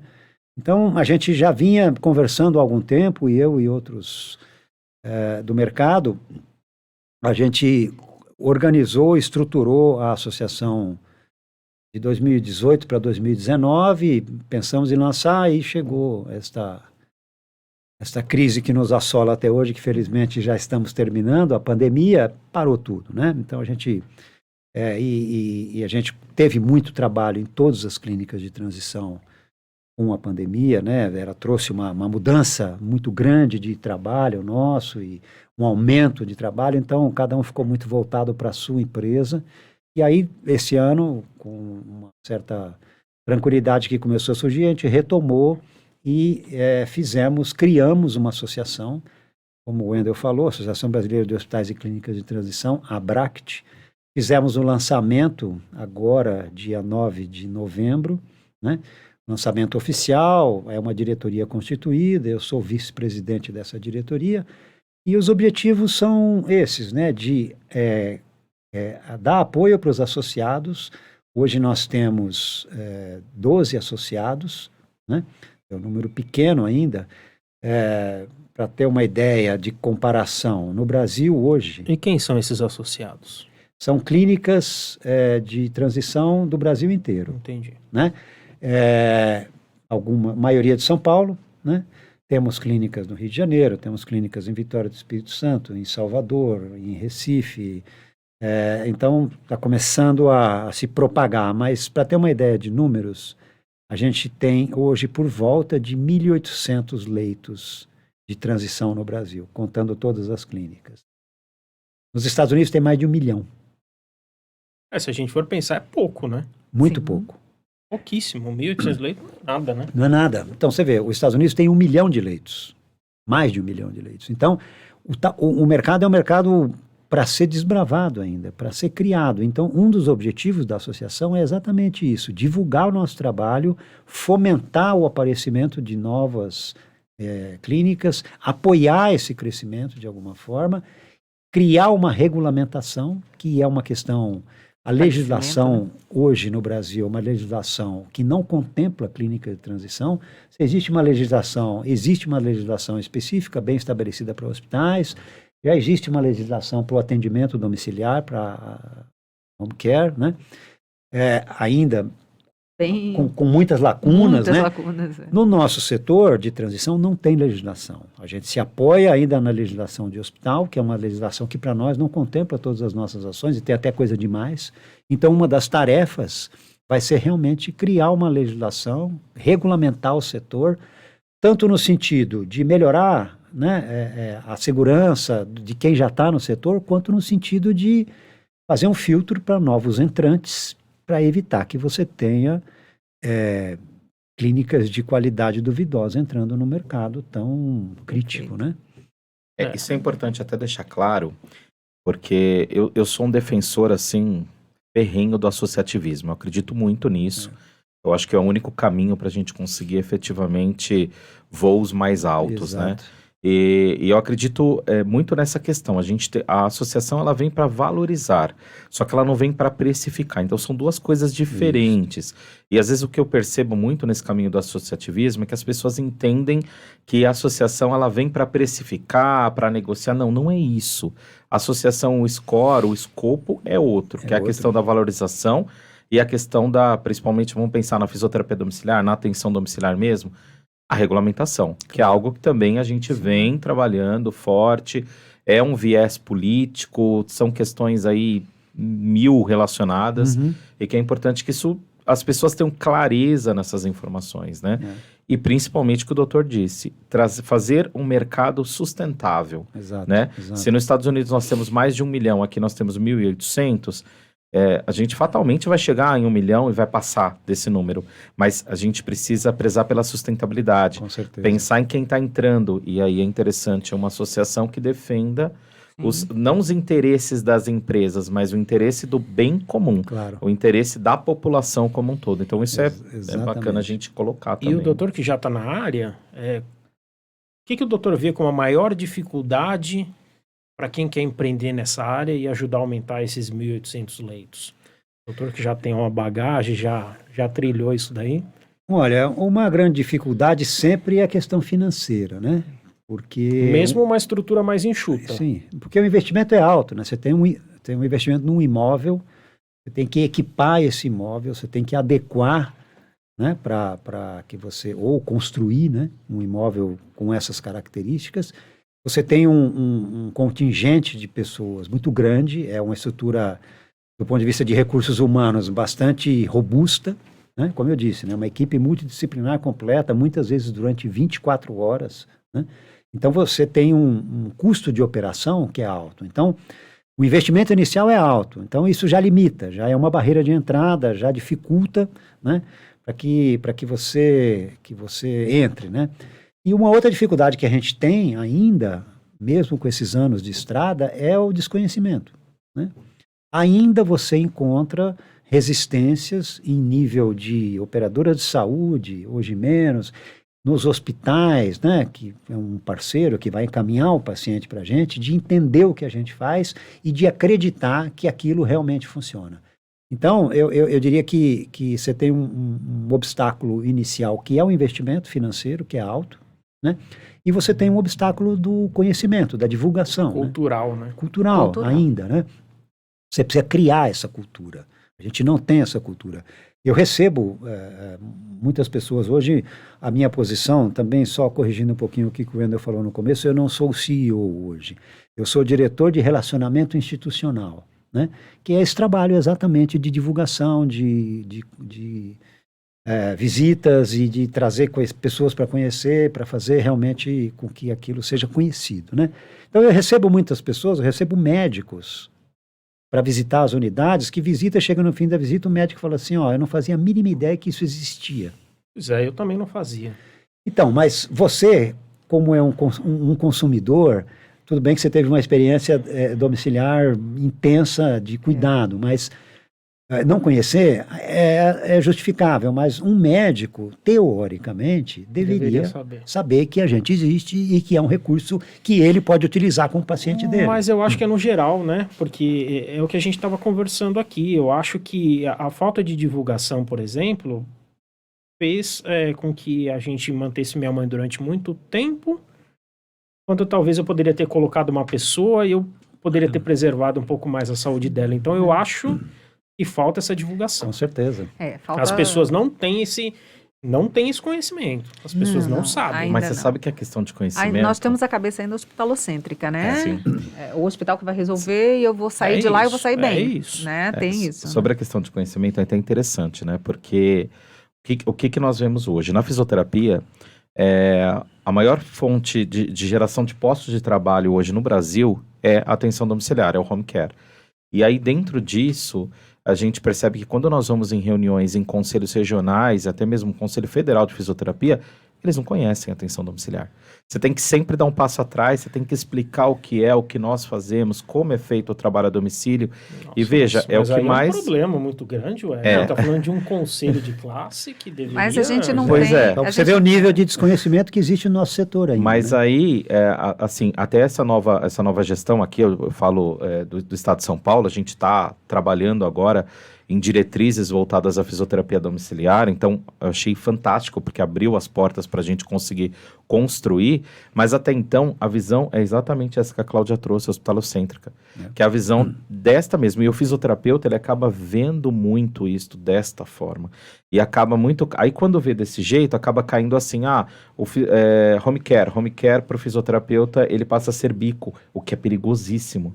Que aí acaba tendo uma experiência não exitosa que você teve, por exemplo. Que você colocou que o fisioterapeuta não foi bacana, né? No caso do atendimento do teu pai. Você falou, a gente... Então, acaba... É que ele tem uma parcela de culpa. Aí Não, mas acaba acontecendo isso em alguns casos. Não, obviamente, não é a maioria, mas acontece. Então, a gente precisa mudar esse mindset, mudar essa visão e a população, de uma forma geral, entender o que é, como funciona, qual que é o mecanismo, como que é o ecossistema disso. E acho que é bacana esse tipo de podcast para a gente poder esclarecer tudo isso. E um dos papéis da associação é exatamente esse, né? É divulgar, fazer conhecer o trabalho. Mas me preocupa e a muito. necessidade também, porque muitas famílias, elas pensam o seguinte, mas eu pago o plano de saúde e eu quero quatro vezes aqui a fisioterapia no dia. E aquele paciente não vai suportar isso. Então, ela tem que entender a necessidade também. Não é só porque a operadora paga, né? Não é porque só... Então, tem é um complexo de coisas. Claro. O fato é que eu acho que a gente tem que começar até mudar essa cultura dentro das universidades. Elas precisam implantar a matéria, a disciplina da atenção domiciliar. Então, acho que o problema vem lá de trás, né? Vem de trás, da formação. Formação. Na minha formação médica, não tive uma palavra sequer sobre assistência domiciliar ou outra modalidade de assistência que não fosse consultório ou hospital. Também. Zero. Doutor, eu vou lhe dizer uma coisa. Eu estou preocupado. Eu estou fazendo enfermagem, como eu disse a vocês, estou no 2º ano, porque eu queria realmente entrar no meio, conhecer mais. E num evento que teve da universidade, o pessoal discutindo, né, um caso com o professor, e aí eu falei, olha, eu gostaria de convidar vocês para participar, né, da atenção domiciliar, da gente conversar. Acredite, 2 pessoas. Eu estou falando de tempo atual. De hoje, né? De hoje. 2 pessoas falaram que tinha interesse. Pois é. Ninguém sabe. Então, a gente precisa começar realmente lá dentro. Exatamente. Né? Esse aculturamento, né? Lá das universidades, acho que cabe muito a nós também termos essas discussões, e não só dentro dos nossos eventos, mas num ambiente como o de hoje. Para poder falar com a população de forma geral, com a sociedade, explicar um pouquinho como funciona. Qual que é o organismo disso? Como que é? Né? A gente tem que aproveitar todos os fóruns existentes aí para poder falar disso, né? E entender também que não é só muito enriquecedor isso. Não é só responsabilizar também a operadora. A gente tem que olhar tudo isso. Claro. Né? Acho que você pode falar isso bem com mas é propriedade. Isso. É mesmo. A operadora é parceira, né? A operadora quer resolver o problema do segurado dela, do paciente dela. Eu acho que na questão da operadora hoje, não é minha área, mas eu acho que ela deve estar atendendo, porque é interessante para ela, até por uma redução de custo, né? Eu acho que é mais um problema que eu fiquei inconformado aqui, mais um problema cultural. Sim. Quer dizer, é um problema que vem do ensino. A gente não tem essa cultura, esse conhecimento, ele não é difundido e, por consequência... Quer dizer, a pessoa acha que resolver o problema é ir no hospital. E existe, isso, exatamente, né? O que a Cláudia falou, o modelo de saúde no Brasil é um modelo que a gente chama de hospitalocêntrico. O hospital está no centro de tudo, é lá que resolve tudo. Por isso que as pessoas em casa, quando um familiar tem uma intercorrência, uma emergência em casa, a primeira coisa que a pessoa faz, leva no pronto-socorro. 80% das consultas de pronto-socorro no Brasil são desnecessárias. Isso ficou provado na pandemia, né? Quer dizer, os pacientes... ninguém podia sair de casa... 80% das pessoas que procuram pronto-socorro poderiam resolver o seu problema de uma outra forma, entendeu? Então, isso realmente dificulta a percepção e o conhecimento de que existem outras formas de atenção, né? Domiciliar, ou clínica de transição, ou outras até, né? Então, esse trabalho de divulgação, ele é fundamental. E é isso que o Wendel falou, todos os fóruns são necessários, né? Para que as pessoas realmente conheçam, saibam e até exijam, né? Então, de repente, você vai no seu plano de saúde e fala, olha, vocês têm hospital de transição aí conveniado a vocês? Vocês têm empresas de home care conveniadas a vocês? Não temos. Então eu não vou fazer o plano. Não quero ficar mais aqui. Mas isso não é nem difundido, né? Não. Quer dizer, eu não pensaria nisso para contratar um plano, por exemplo. Então, porque você não sabia que isso existia. Não sabia. Hoje eu já... É o que eu falei. Você teria outra visão hoje, né? Total. Sai daqui com outra visão do assunto. Na verdade, o que não é regulamentado, vamos pensar pela Agência Nacional de Saúde Suplementar, é deliberado. Quando é deliberado, é perigoso. Por quê? Eu dou se eu quiser, porque você não sabe que está contratualizado, se é que está, porque talvez seu plano não está nem contratualizado. E outra questão, além disso, a judicialização. Porque você não vai entender aquele plano de atendimento domiciliar e você vai querer mais, entendendo que no hospital faz 4 vezes por dia, e não entende que o atendimento da fisioterapia no hospital é de um jeito, na clínica de transição é de outro, no domiciliar é de outro. Porque óbvio, faz parte do mesmo ecossistema, mas é diferente. Cada um tem sua particularidade. E aí você acaba não entendendo isso, e aí entra na judicialização. Quando você entra na judicialização, de repente o Vitor, que não precisa, tem fisioterapia 2 vezes ao dia. E a Cláudia, que precisa, não tem.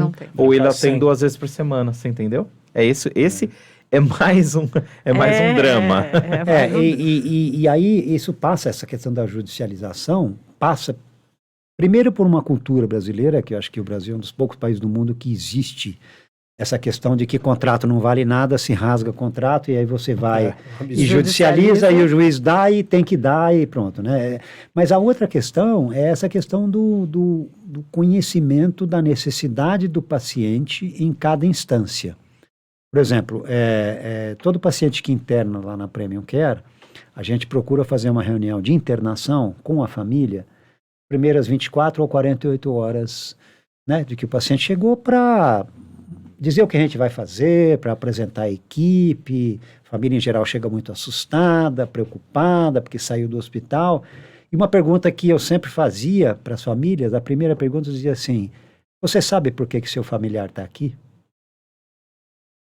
Invariavelmente a resposta estava errada. Eles não acertavam nunca, porque eles diziam assim: porque a operadora pressionou. Porque o hospital queria o leito. E eu sempre respondo do mesmo jeito, eu falo, não é nenhuma dessas questões.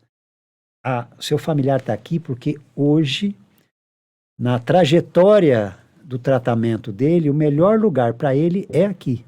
Não é mais no hospital, não é ainda no domicílio, é aqui.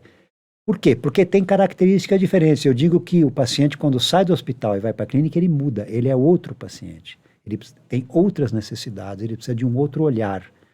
Então, ele vai para a clínica porque ali, naquele momento, é o melhor lugar para ele. Uma frase que eu gosto muito, que eu uso há muito tempo, e agora todo mundo fala, é o paciente certo, na hora certa, no lugar certo. E tem muito caso da família não concordar dele estar nessa transição? E com a indicação certa. E com a indicação certa. Tem muita resistência, né? A família, muitas vezes, quando ela é abordada no hospital, ou pela operadora, ou pelo hospital mesmo, assim, olha, vamos dar alta, só que ele não vai para casa. Primeiro a família tem uma resistência, não, mas não pode dar alta, ele não está em condição de alta ainda. Né? Já começa essa primeira resistência. Aí você consegue convencer de que dá para sair. Não, mas para uma clínica, mas lá tem UTI, lá tem tomografia, não vou. Né? Porque a imagem, muitas vezes, que vem para a família é uma casa de repouso. É o quê? Uma instituição que existe no Brasil há décadas. Né? Sim. Então, a imagem que vem, não vou. Então, essa resistência, muitas vezes, é muito grande. Às vezes, ela é impeditiva. A família não concorda e não sai do hospital. Aí, às vezes, entra a história da judicialização. Bota lá uma liminar para ficar internada eternamente. E aí talvez ele vai sair de lá direto para o atendimento domiciliar. Ou às vezes não sai. Fica tem paciente ano, que mora, fica. reside no hospital. Aí quando se consegue convencer a família a conhecer o local, né? Olha, você não quer visitar? E a gente sempre exige que a família visite antes para ver se concorda mesmo, né? A imensa maioria das vezes essa resistência é quebrada. Quando vê a estrutura, quando conhece a equipe, quando fica sabendo do que pode ser oferecido ali dentro, não, então para cá eu autorizo, sim, não sabia que era isso. É até melhor do que o hospital. E muitas vezes até melhor que um hospital. Aí a resistência muda, né? A resistência é para não sair de lá. Isso, aí fica a resistência muitas vezes para não sair de lá e ir para casa, entendeu? Aí quando vai para casa, a resistência é de não sair de casa para ir para a clínica. Isso. Então assim... a mudança é complicada, né? A questão da doença na família fragiliza muito a família, né? Fragiliza, dá uma insegurança muito grande, então qualquer mudança é estressante, tem uma resistência, mas a gente entende isso. E aí eu vou fazer uma pergunta, né, polêmica. Isso, o doutor falou que eu não tenho nada contra, né? O doutor falou que o SUS é um sistema muito completo, muito bom. Mas será que essa resistência seria pelo que as pessoas veem hoje no atendimento público? Talvez no SUS? Então ele fica com esse... Pode ser que tenha esse viés, né? Esse aspecto de que o SUS, como eu disse, é um sistema, a concepção é brilhante, perfeita, mas que na prática muitas vezes é ineficiente, não funciona por razões que a gente já conhece, né? Mas esse pode ser um viés, mas eu acho que a grande questão é essa questão do modelo hospitalocêntrico, né? Fica na cabeça das pessoas que o hospital é o melhor lugar do mundo. E eu acho também, concordo plenamente em relação ao SUS, é eficiente, né? Existem aqueles problemas que a gente já conhece, mas como a cabeça das pessoas são totalmente hospitalocêntrica, o SUS também atende muitas vezes, 80% do paciente que vai para lá, ele não precisa ir para aquela emergência. Exatamente. E que acaba tendo um péssimo atendimento para aquele que precisa, porque o hospital está lotado. Porque sobrecarregou o sistema. Sobrecarregado. Então, existem várias situações que precisam, lógico, a gente precisa rever muita coisa. Eu acho que o atendimento a saúde como um todo, eu acho que precisa de uma atenção muito especial. O SUS, então, inclusive, né? ele tem o SAD, que é o Serviço de Atenção Domiciliar. Tá? Que pouca gente conhece. Muito pouca gente conhece. Eu não sabia E que tinha. funciona excelentemente Funciona muito bem. Funciona muito bem. Em alguns estados, outros ainda têm problemas, mas muitos estados funcionam muito bem. E como que é feito isso, por exemplo? É feito Aí em parceria eu vou deixar para a doutora Mariana responder quando vocês trouxerem ela. A doutora Mariana, Isso, ela pode ela é dar, coordenadora do programa, eu vou convidá-la. ela pode dar uma aula. Ela deve estar aqui nos escutando, doutora Mariana, veja bem, viu? Estamos deixando para você. Aí é com ela, aí a gente deixa a bola para ela. Fantástico, você vai ver que com certeza ela virá e vai ser Olha, uma se você aula. está encantado com tudo isso que você está conhecendo, você imagina quando você conhecer que isso existe também no SUS. Na verdade, eu não sei se eu estou encantado ou se eu estou preocupado. Não, de verdade, porque a gente vê que a saúde, então,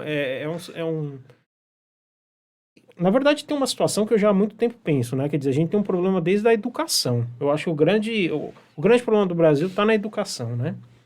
Então, quer dizer, a gente tem um problema da formação do profissional e, além disso, a gente tem um problema de gestão do sistema de saúde do país, né? Seja ele público ou que regulamento privado, né? Porque, quer dizer, se eu não tenho uma regulamentação hoje para um hospital de transição que é super importante, eu tenho um descaso total com a saúde, né? Eu precisaria ter uma atenção. Às vezes a gente está discutindo aqui...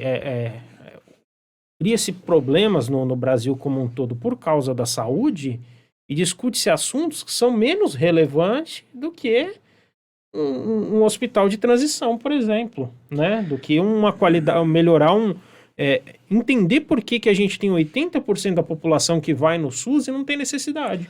Eu ia falar uma coisa Entenda, aqui, não é que tenha necessidade. Talvez ela esteja indo para o local errado. Né? Muitas pessoas elas vão para um hospital de emergência onde pode ir, por exemplo, uma UPA, uma unidade de pronto atendimento. Né? Ela pode... Então, porque lá no hospital, ela entende que lá no hospital, como o doutor falou, vai ter uma tomografia, vai ter uma ressonância, vai ter um médico, vai ter o raio-x, vai ter... N coisas que ela acha que vai usar, e no entanto ela está ali, isso, é cultural. Ela está com uma dor de cabeça. Mas eu estou com dor de cabeça 2 dias. Vamos para o pronto-socorro. Então, mas talvez a pessoa, assim como eu, não saiba nem qual é a diferença do UPA pro hospital. Não, e aí ela vai naquele que ela acha mais fácil. Eu vou aqui no hospital porque ele vai resolver o meu problema. Eu acho que existe isso, mas eu acho que existe também a questão da confiança e da forma como isso é passado. Você pega no sistema privado, por exemplo, tem muitos planos de saúde que oferecem todo um suporte para o paciente numa situação dessa, de uma emergência, de ligar, de fazer uma teleconsulta para fazer uma triagem, de ir para algum centro ambulatorial que possa ser atendido de imediato, um pronto atendimento, que não seja o hospital. E isso está lá no contrato, o segurado tem direito a isso, mas não, ele prefere chamar uma ambulância, ou o SAMU mesmo, e levar para o hospital, para o pronto-socorro. Por quê? Porque existe essa questão cultural de que o pronto-socorro resolve tudo. Mas a questão de discutir que ele trouxe, eu acho bem pertinente também, porque veja, Eu vou trazer um fato aqui, eu ia falar de outra coisa, mas mudei, tá? Porque senão vai dar muita polêmica. Vamos lá. Vamos pensar a questão recente que aconteceu agora da Marília Mendonça. O velório da Marília Mendonça foi extremamente divulgado e falado, e o que o fulano fez, o que o ciclano fez. Houve um debate sobre isso. Por que a gente será que não está no momento do Brasil discutir outras pautas que são muito mais importantes? É isso. Entendeu? Do que propriamente ficar falando disso. Será que não vale a pena, por exemplo, e aí é até uma sementinha que eu coloco aqui, mas talvez o regional da fisioterapia, da enfermagem, o federal, começar a fazer campanhas de divulgações midiáticas, onde de fato traga essa discussão, onde de fato traga esse conhecimento para a população, para que a gente consiga colocar isso num centro de debate, porque não se existe. E vamos lá, eu não estou colocando nada em relação a, nossa, mas você está falando de uma maneira muito ruim, ríspida em relação ao falecimento da... Não é isso, gente, pelo amor de Deus. Eu só estou colocando a situação assim, não é a questão do falecimento, eu estou dizendo a questão do que se discute, e aí eu estou trazendo um exemplo e fazendo uma analogia de uma discussão vazia, que é a discussão do que, sei lá, o outro cantor sertanejo fez durante o velório, tá? Um exemplo X, que de verdade leva do nada a lugar nenhum. Eu acho que sim, falar sobre o que aconteceu com ela, ok, perfeito. Agora, falar sobre aquele desfecho que de verdade foi complicado, assim, as situações que permearam o estudo, e você não discutir, não trazer para o debate, que é o que ele disse, que é a questão de você começar a discutir a saúde brasileira, seja na questão da transição de cuidados como um todo, e trazer a população e a sociedade para entender isso. Eu posso definir para você isso tudo em uma única palavra: interesse. Também. Isso é questão de interesse. A Marília Mendonça, que Deus a tenha, eu acho que a gente pode aproveitar até o exemplo do que ocorreu, não do acidente, mas dessa questão do velório que foi divulgado, que passou o dia inteiro na televisão, apenas como uma observação para faculdades que fazem a parte de logística e planejamento, porque foi perfeito. Ninguém invadiu o lugar, né? Tudo funcionou. Teve fila, tudo funcionou. Isso é gestão. Eu acho que a gente pode falar da saúde nisso. Se tiver gestão, ela funciona. Então, a gente não pode colocar na frente são os interesses próprios, que é o que hoje acontece. Né? Sim. Então, se a gente botar na frente os interesses, não vai ter uma gestão qualificada. Me espantou, por exemplo, quando os conselhos, alguém comentou aqui que acho que o conselho não sabia qual que era o... Quer dizer, o conselho está aqui para... Eu falo isso tranquilamente, porque eu também tenho que ter um conselho, né? Na verdade, desconhece e não quer conhecer. E aí, a arrecadação do conselho poderia ser voltado também para essa divulgação, para ajudar quem precisa? Você pode até amenizar um pouco essa sua inquietude, essa sua, não diria revolta, mas essa, né, surpresa. No nosso setor, pelo menos, pela seguinte situação: a gente é um setor novo. Nós estamos entrando no mercado agora, poucos anos de história, então é até compreensível que os conselhos, os órgãos regulatórios ainda tenham algum desconhecimento, porque o setor está começando, ele está, como eu disse, né, 1.800 leitos versus 1 milhão, estamos engatinhando, né? Então é até compreensível que ainda não haja um interesse, uma compreensão e uma vontade de, não, precisamos discutir isso, precisamos trazer a público para que todos conheçam e tal. Mas é óbvio que isso tem que partir da gente. Sim. No Brasil, as coisas funcionam sempre na base da iniciativa de quem está precisando. Exatamente. Se a gente for esperar, né, os órgãos decisórios tomarem a iniciativa, a gente vai esperar sentado. Vai ficar sentado e não vai resolver nada. Não vai resolver nada. Uma das palestrantes do nosso evento que nós fizemos quando a gente fez o lançamento da associação agora no dia 9, ela falou assim: a regulação de saúde no Brasil funciona sempre a reboque. Isso é uma tradição brasileira. Em outros países, a regulação vem antes. Já regulam o setor que está nascendo, ele já nasce regulado. No Brasil é o contrário. No Brasil, o setor se estabelece, funciona, briga, aí a regulamentação vem e em geral, nem sempre, regulamenta o setor. Então, tem que partir da gente. A gente fica espantado, fica surpreso, fica preocupado de que não tenha divulgação. Tá bom, ficamos e estamos, mas é iniciativa nossa, nós que temos que, através das nossas associações, fazer com que isso aconteça. Até trazendo a questão do Covid agora, tá? Atual. Aí ainda. Quando começou a questão da vacinação, a atenção domiciliar não era vista. A gente teve que brigar, a gente teve que acionar a secretária municipal de saúde, a Cláudia lá em Salvador, nós aqui em São Paulo, e tentando trabalhar fortemente em relação a isso, sabendo que, por exemplo, se a gente for pensar lá em Manaus o que desafogou foi a atenção domiciliar. Porque chegou um momento ali que não tinha leito, não tinha mais nada. Então, o atendimento domiciliar, o home care lá, foi o que efetivamente corroborou para o cenário não colapsar ainda mais. Salvou muitas vidas. Né? Exato. Hospital de transição, clínicas de transição, quantos vocês fizeram? Nossa. Que nem o doutor trouxe. E chegou neste momento a visão hospitalocêntrica. Quem vai ser vacinado é quem está na linha de frente. Mas nós também estávamos na linha de frente, entendeu? Nós também estávamos... Então, a briga é nesse sentido. E aí você vê, secretária municipal da saúde dava de ombro. Você via, por exemplo, o governador do estado falando aqui por São Paulo também, sabe? Da linha de frente é o cara do hospital e acabou. Então veja que não é só cultural, não é só da população, mas são das autoridades, da questão política, acho que falta muita força política. Com certeza. Ele falou uma coisa interessante, você vê, eu tive que procurar um vereador, levar dentro da minha empresa para mostrar o que era o serviço e como era o risco, tanto do cuidador levar para o idoso que estava internado com Covid, como o própria família, porque ele estava ali convivendo com todo mundo, ia para casa. E eu escutei, inclusive, lá na secretaria, uma pessoa dizer que achava que só tinha 300 idosos internados. Eu falei, 300 tem uma empresa. Nossa. Então, assim, a falta de informação. Total, né? Nós temos que falar, nós temos que levar para essas pessoas. Eu tenho muito que agradecer, porque tudo que eu levei, a documentação, estatística, mostrando quantas pessoas estavam ali, isso nos facilitou muito. Eles tomaram uma ação imediata. Todos os idosos foram vacinados na residência. Legal. Todos foram vacinados. Nós passamos tudo direitinho, nome com autorização da família, e foram vacinados. Os cuidadores foram vacinados. Bastava ele apresentar uma nota que ele emitia para a empresa, né, ou um prolabore, mas tinha que estar um documento, porque ele não tem formação de saúde, ele não é técnico de enfermagem, ele é cuidador, e a gente conseguiu vacinar.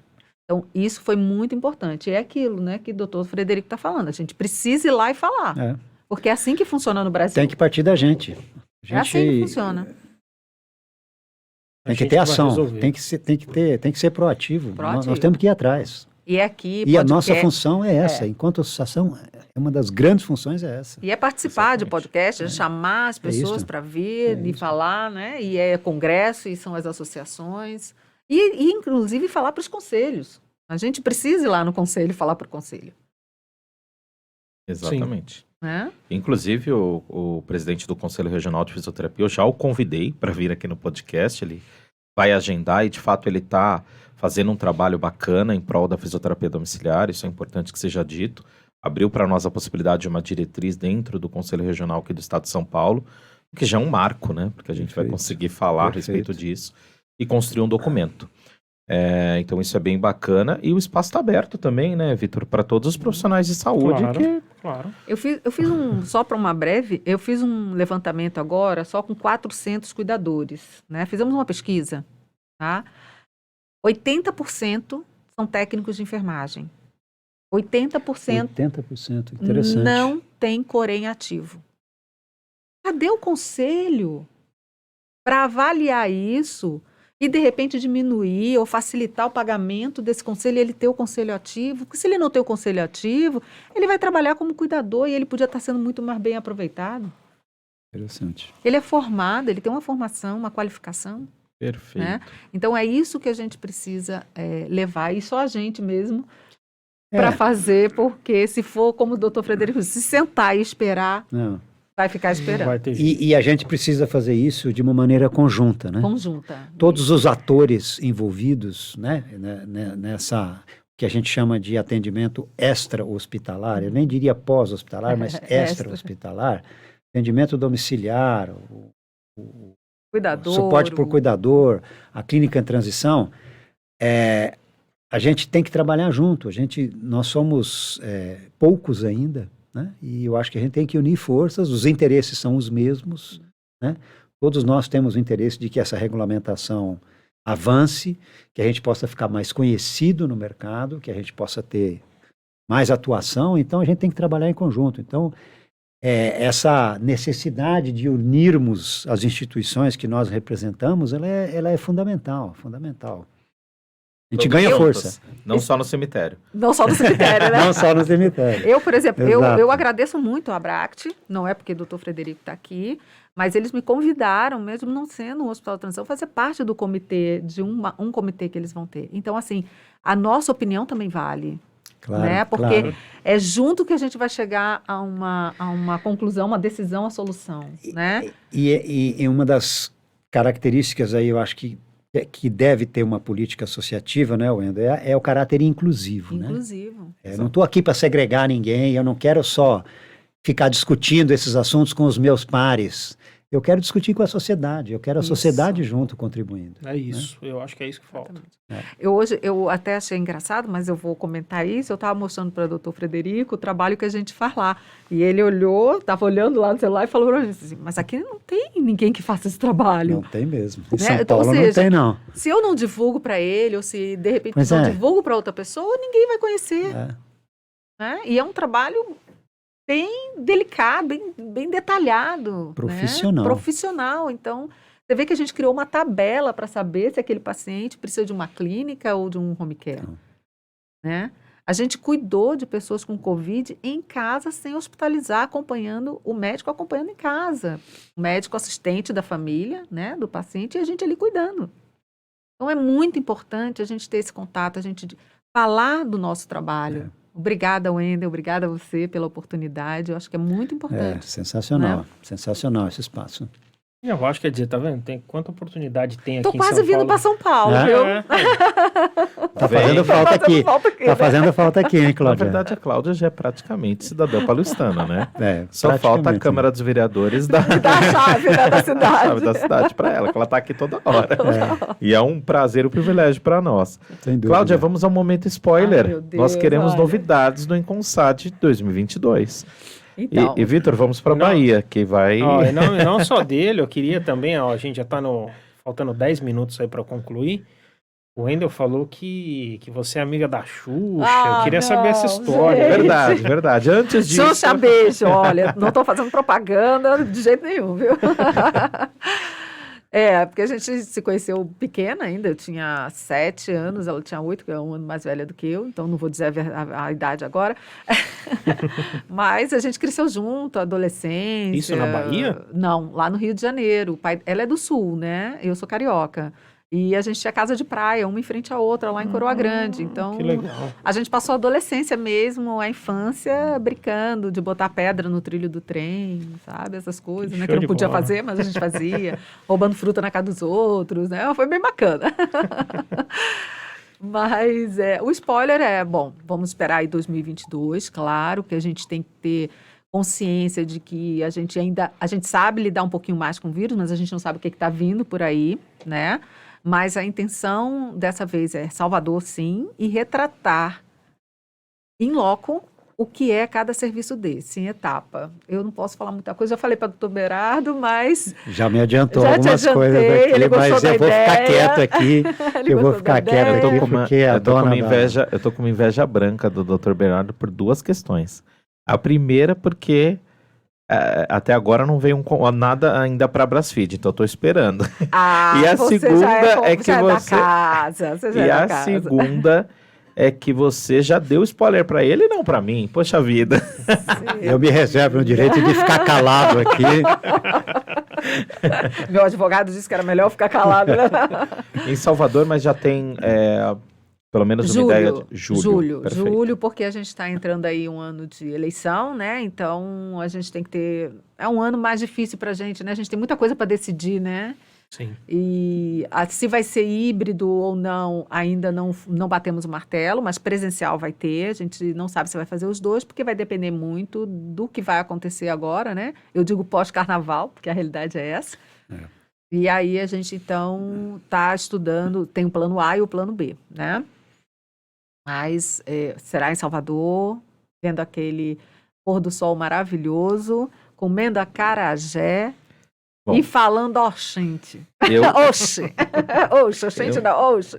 Tô convidado, né, Cláudia? Convidadíssimo. Tá Eu bom. só acho que eu vou presencial. Eu não tem essa história de híbrido pra mim. Não. Tá lá. Mas vai ter uma surpresa, vai ter uma surpresa linda. Porque nós vamos falar do nosso setor, sim, de uma forma bem humanizada. E vocês vão se surpreender. Mas a gente vai filmar para todo mundo ver, tá? Só antes de finalizar, acho isso importante também. Você trouxe a questão da Xuxa. Eu gostaria de lembrar um episódio que aconteceu no Inconsad Recife. A Cláudia trouxe o Vladimir Meneghel, inclusive um abraço a ele, e em breve vamos chamá-lo para cá também. Sim. E ele é irmão da Xuxa. Ele é da área da saúde? Não. Não, ele é irmão Ele é irmão da Xuxa e ele foi dar o testemunho dele do serviço de atendimento domiciliar que ele teve, inclusive todo o suporte. Foi muito legal, que foi a questão da experiência do paciente, né? Sim. Que assim, a gente tem nos eventos, mas talvez o pioneirismo desta questão também está no Consad, que começou a trazer essa mentalidade para dentro dos eventos também, né? Então isso é oportuno que se fale também. Dona Alda teve Parkinson, né? Então Sim. ela usou o serviço de atenção domiciliar e ele foi lá dar o testemunho dele. É importante a gente trazer muito e falar com as famílias, é muito importante. Como a gente fez agora, você fez um relato, né, que só... Não, e essa iniciativa, né, que você teve lá, de levar o irmão da Xuxa para falar, assim, isso acho que tem um poder, né, porque quando você trata de pessoas públicas, e essa pessoa pública vai num evento qualquer e vai falar sobre alguma coisa, dar um depoimento, isso tem uma repercussão que a gente, enquanto profissional, não consegue ter. Né? Você pega um ator, uma personalidade da sociedade que vai lá e dá um depoimento num congresso, no dia seguinte isso está num canal de TV, essa pessoa falando lá e traz uma visibilidade para o nosso setor incrível, né? Incrível. Então isso é muito legal. E é importante porque são pessoas que mostram realmente né, quem usou, como você, mostra quais foram as dificuldades, o que eles sabiam, o que eles não sabiam, né? E quais são as dificuldades em todos os sentidos de uma pessoa que tem condições de ter o top do serviço, independente de plano de saúde, independente de qualquer coisa, e outros que não têm, que depende do SAD, do Ministério da Saúde, do SUS, e que tem o mesmo serviço. E que vai ser tão bem atendido quanto. Mas ele precisa conhecer e saber que tem. Como que ele consegue isso? Como daí, é que, né? Não, eu vi, por exemplo, agora na pandemia, eu falei assim, você sabe o número da carteirinha do SUS da sua mãe? SUS? Pra que ela tem a carteira de SUS? Ela tem plano de saúde. Eu falei, não, peraí, calma, vamos lá. Você tem que explicar o porquê. Deve ter sido, estatisticamente, pro SUS, ele deve ter levado um susto de quantas pessoas fizeram, porque você precisa da carteirinha. Para vacinação. Para vacinação. Eu ando com a minha na carteira. Pois é. Eu já estou mais chique, eu estou andando no celular. Ela já tem digital. Conecte SUS. Tem digital? Tá atrasado. Tá atrasado. Anda rápido que o 5G tá chegando. Fiquei falando que não tinha muita coisa. Você não tem CNH digital? Tenho. Então, carteira do SUS também tem digital. E o cartão de vacina também, viu? O certificado. Você pode baixar digital. Inclusive, sem ele você não viaja. Não sabia. Você baixa lá no seu tem. Você baixa lá no seu celular. Vou observar. Olha quantas coisas a gente trouxe novidade, hein? Olha, eu fiquei aqui enriquecido, de verdade. Achei que foi muito boa a nossa conversa. A gente tem aqui que encerrar e eu gostaria de agradecer a Cláudia, Dr. Frederico. Muito obrigado pela oportunidade, por essa conversa. De fato, eu acabei passando, né, precisando, e eu achei que foi muito pertinente, muita coisa aqui que eu não sabia, né? Aumentou muito meu conhecimento, algumas coisas percebi que a gente ainda precisa melhorar, né? Seja melhorar nós mesmos, né? Como cidadão, e também que a gente precisa cobrar um pouco mais aí de quem tem o poder de legislar para fazer alguma coisa aí para quem precisa. Então, gostaria de agradecer, fico muito feliz, acho que foi uma entrevista muito produtiva, né? Uma conversa, não é uma entrevista, é um bate-papo, e vocês disponibilizarem o tempo de vocês, nessa sua vinda a São Paulo, muito, muito obrigado, Obrigada de a verdade, e é isso, né? Bom, de minha parte, só agradecer. 2 amigos que a gente vem construindo aí no setor, Dr. Frederico mais recente, a Cláudia de longa data já, né, Cláudia? Desde uma feira hospitalar lá atrás. Isso. Então, realmente a gente vem trabalhando forte por um setor melhor, por uma saúde melhor, né? Eu acho que quando a gente fala em setor, a gente apequena e é interessante isso que o doutor trouxe. É legal a gente falar da saúde brasileira como um todo, explorar isso e quebrar um pouco essa visão hospitalocêntrica, enfim. E se comunicar com a sociedade, com a população, falar, óbvio, nos nossos eventos a gente traz muitas inovações, muitos aspectos técnicos que com certeza são importantíssimos, mas temos que falar com a sociedade e temos que também, como o Vitor trouxe aqui, falar com quem vai lá e legisla por nós. Então é importante que essas pessoas Sem também dúvida. saibam da necessidade e do quanto a gente pode melhorar na vida das pessoas com esse trabalho voltado a atendimento extra-hospitalar. É isso. Muito obrigado. Eu passo a palavra para vocês para finalização. Muito bom. Obrigada, Wendel. Obrigada a vocês, todos que estão aqui. Doutor Berardo. Doutor Berardo eu conheci também num evento em Curitiba, lembra?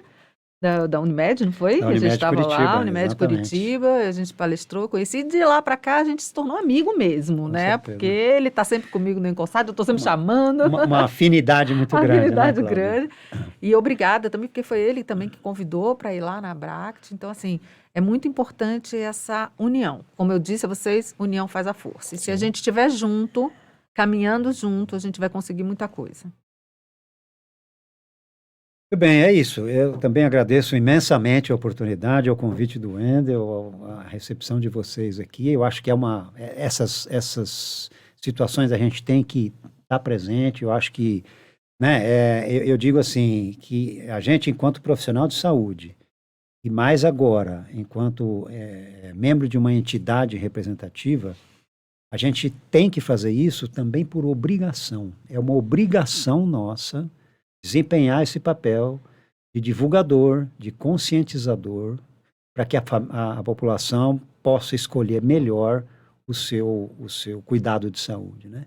Então, esses fóruns, eles são fundamentais para isso, né? É o trabalho de formiguinha, é o trabalho do dia a dia, de você falar e dar a conhecer cada vez mais pessoas a respeito das possibilidades de um atendimento de saúde digno, correto, né, com o custo certo. Então, de novo, agradeço muito a oportunidade e me coloco inteiramente à disposição para que a gente possa manter esse trabalho de divulgação. Nós que E agradecemos. esse fórum pode ser também junto com a família, viu? Com os familiares. Aquela mesa de jantar de domingo, do almoço, falem sobre a AD, falem sobre as transições, né? Sobre esse serviço extra-hospitalar, que vocês vão ver que vai ter alguém da família que não conhece, que vai começar a conhecer. Com certeza. Bom, então é isso. Vamos agradecer aí a vocês que acompanharam a gente. Pedir para vocês se inscreverem no canal, clicar no sininho lá para receber as notificações dos novos vídeos. Lembrando que colabora conosco aqui Zenit Consultoria, Cauê, Cacau Leve e Mais Controle. Tá bom? Pessoal, obrigado. Obrigado, Wendel. Obrigado, os convidados. Até a próxima. Valeu.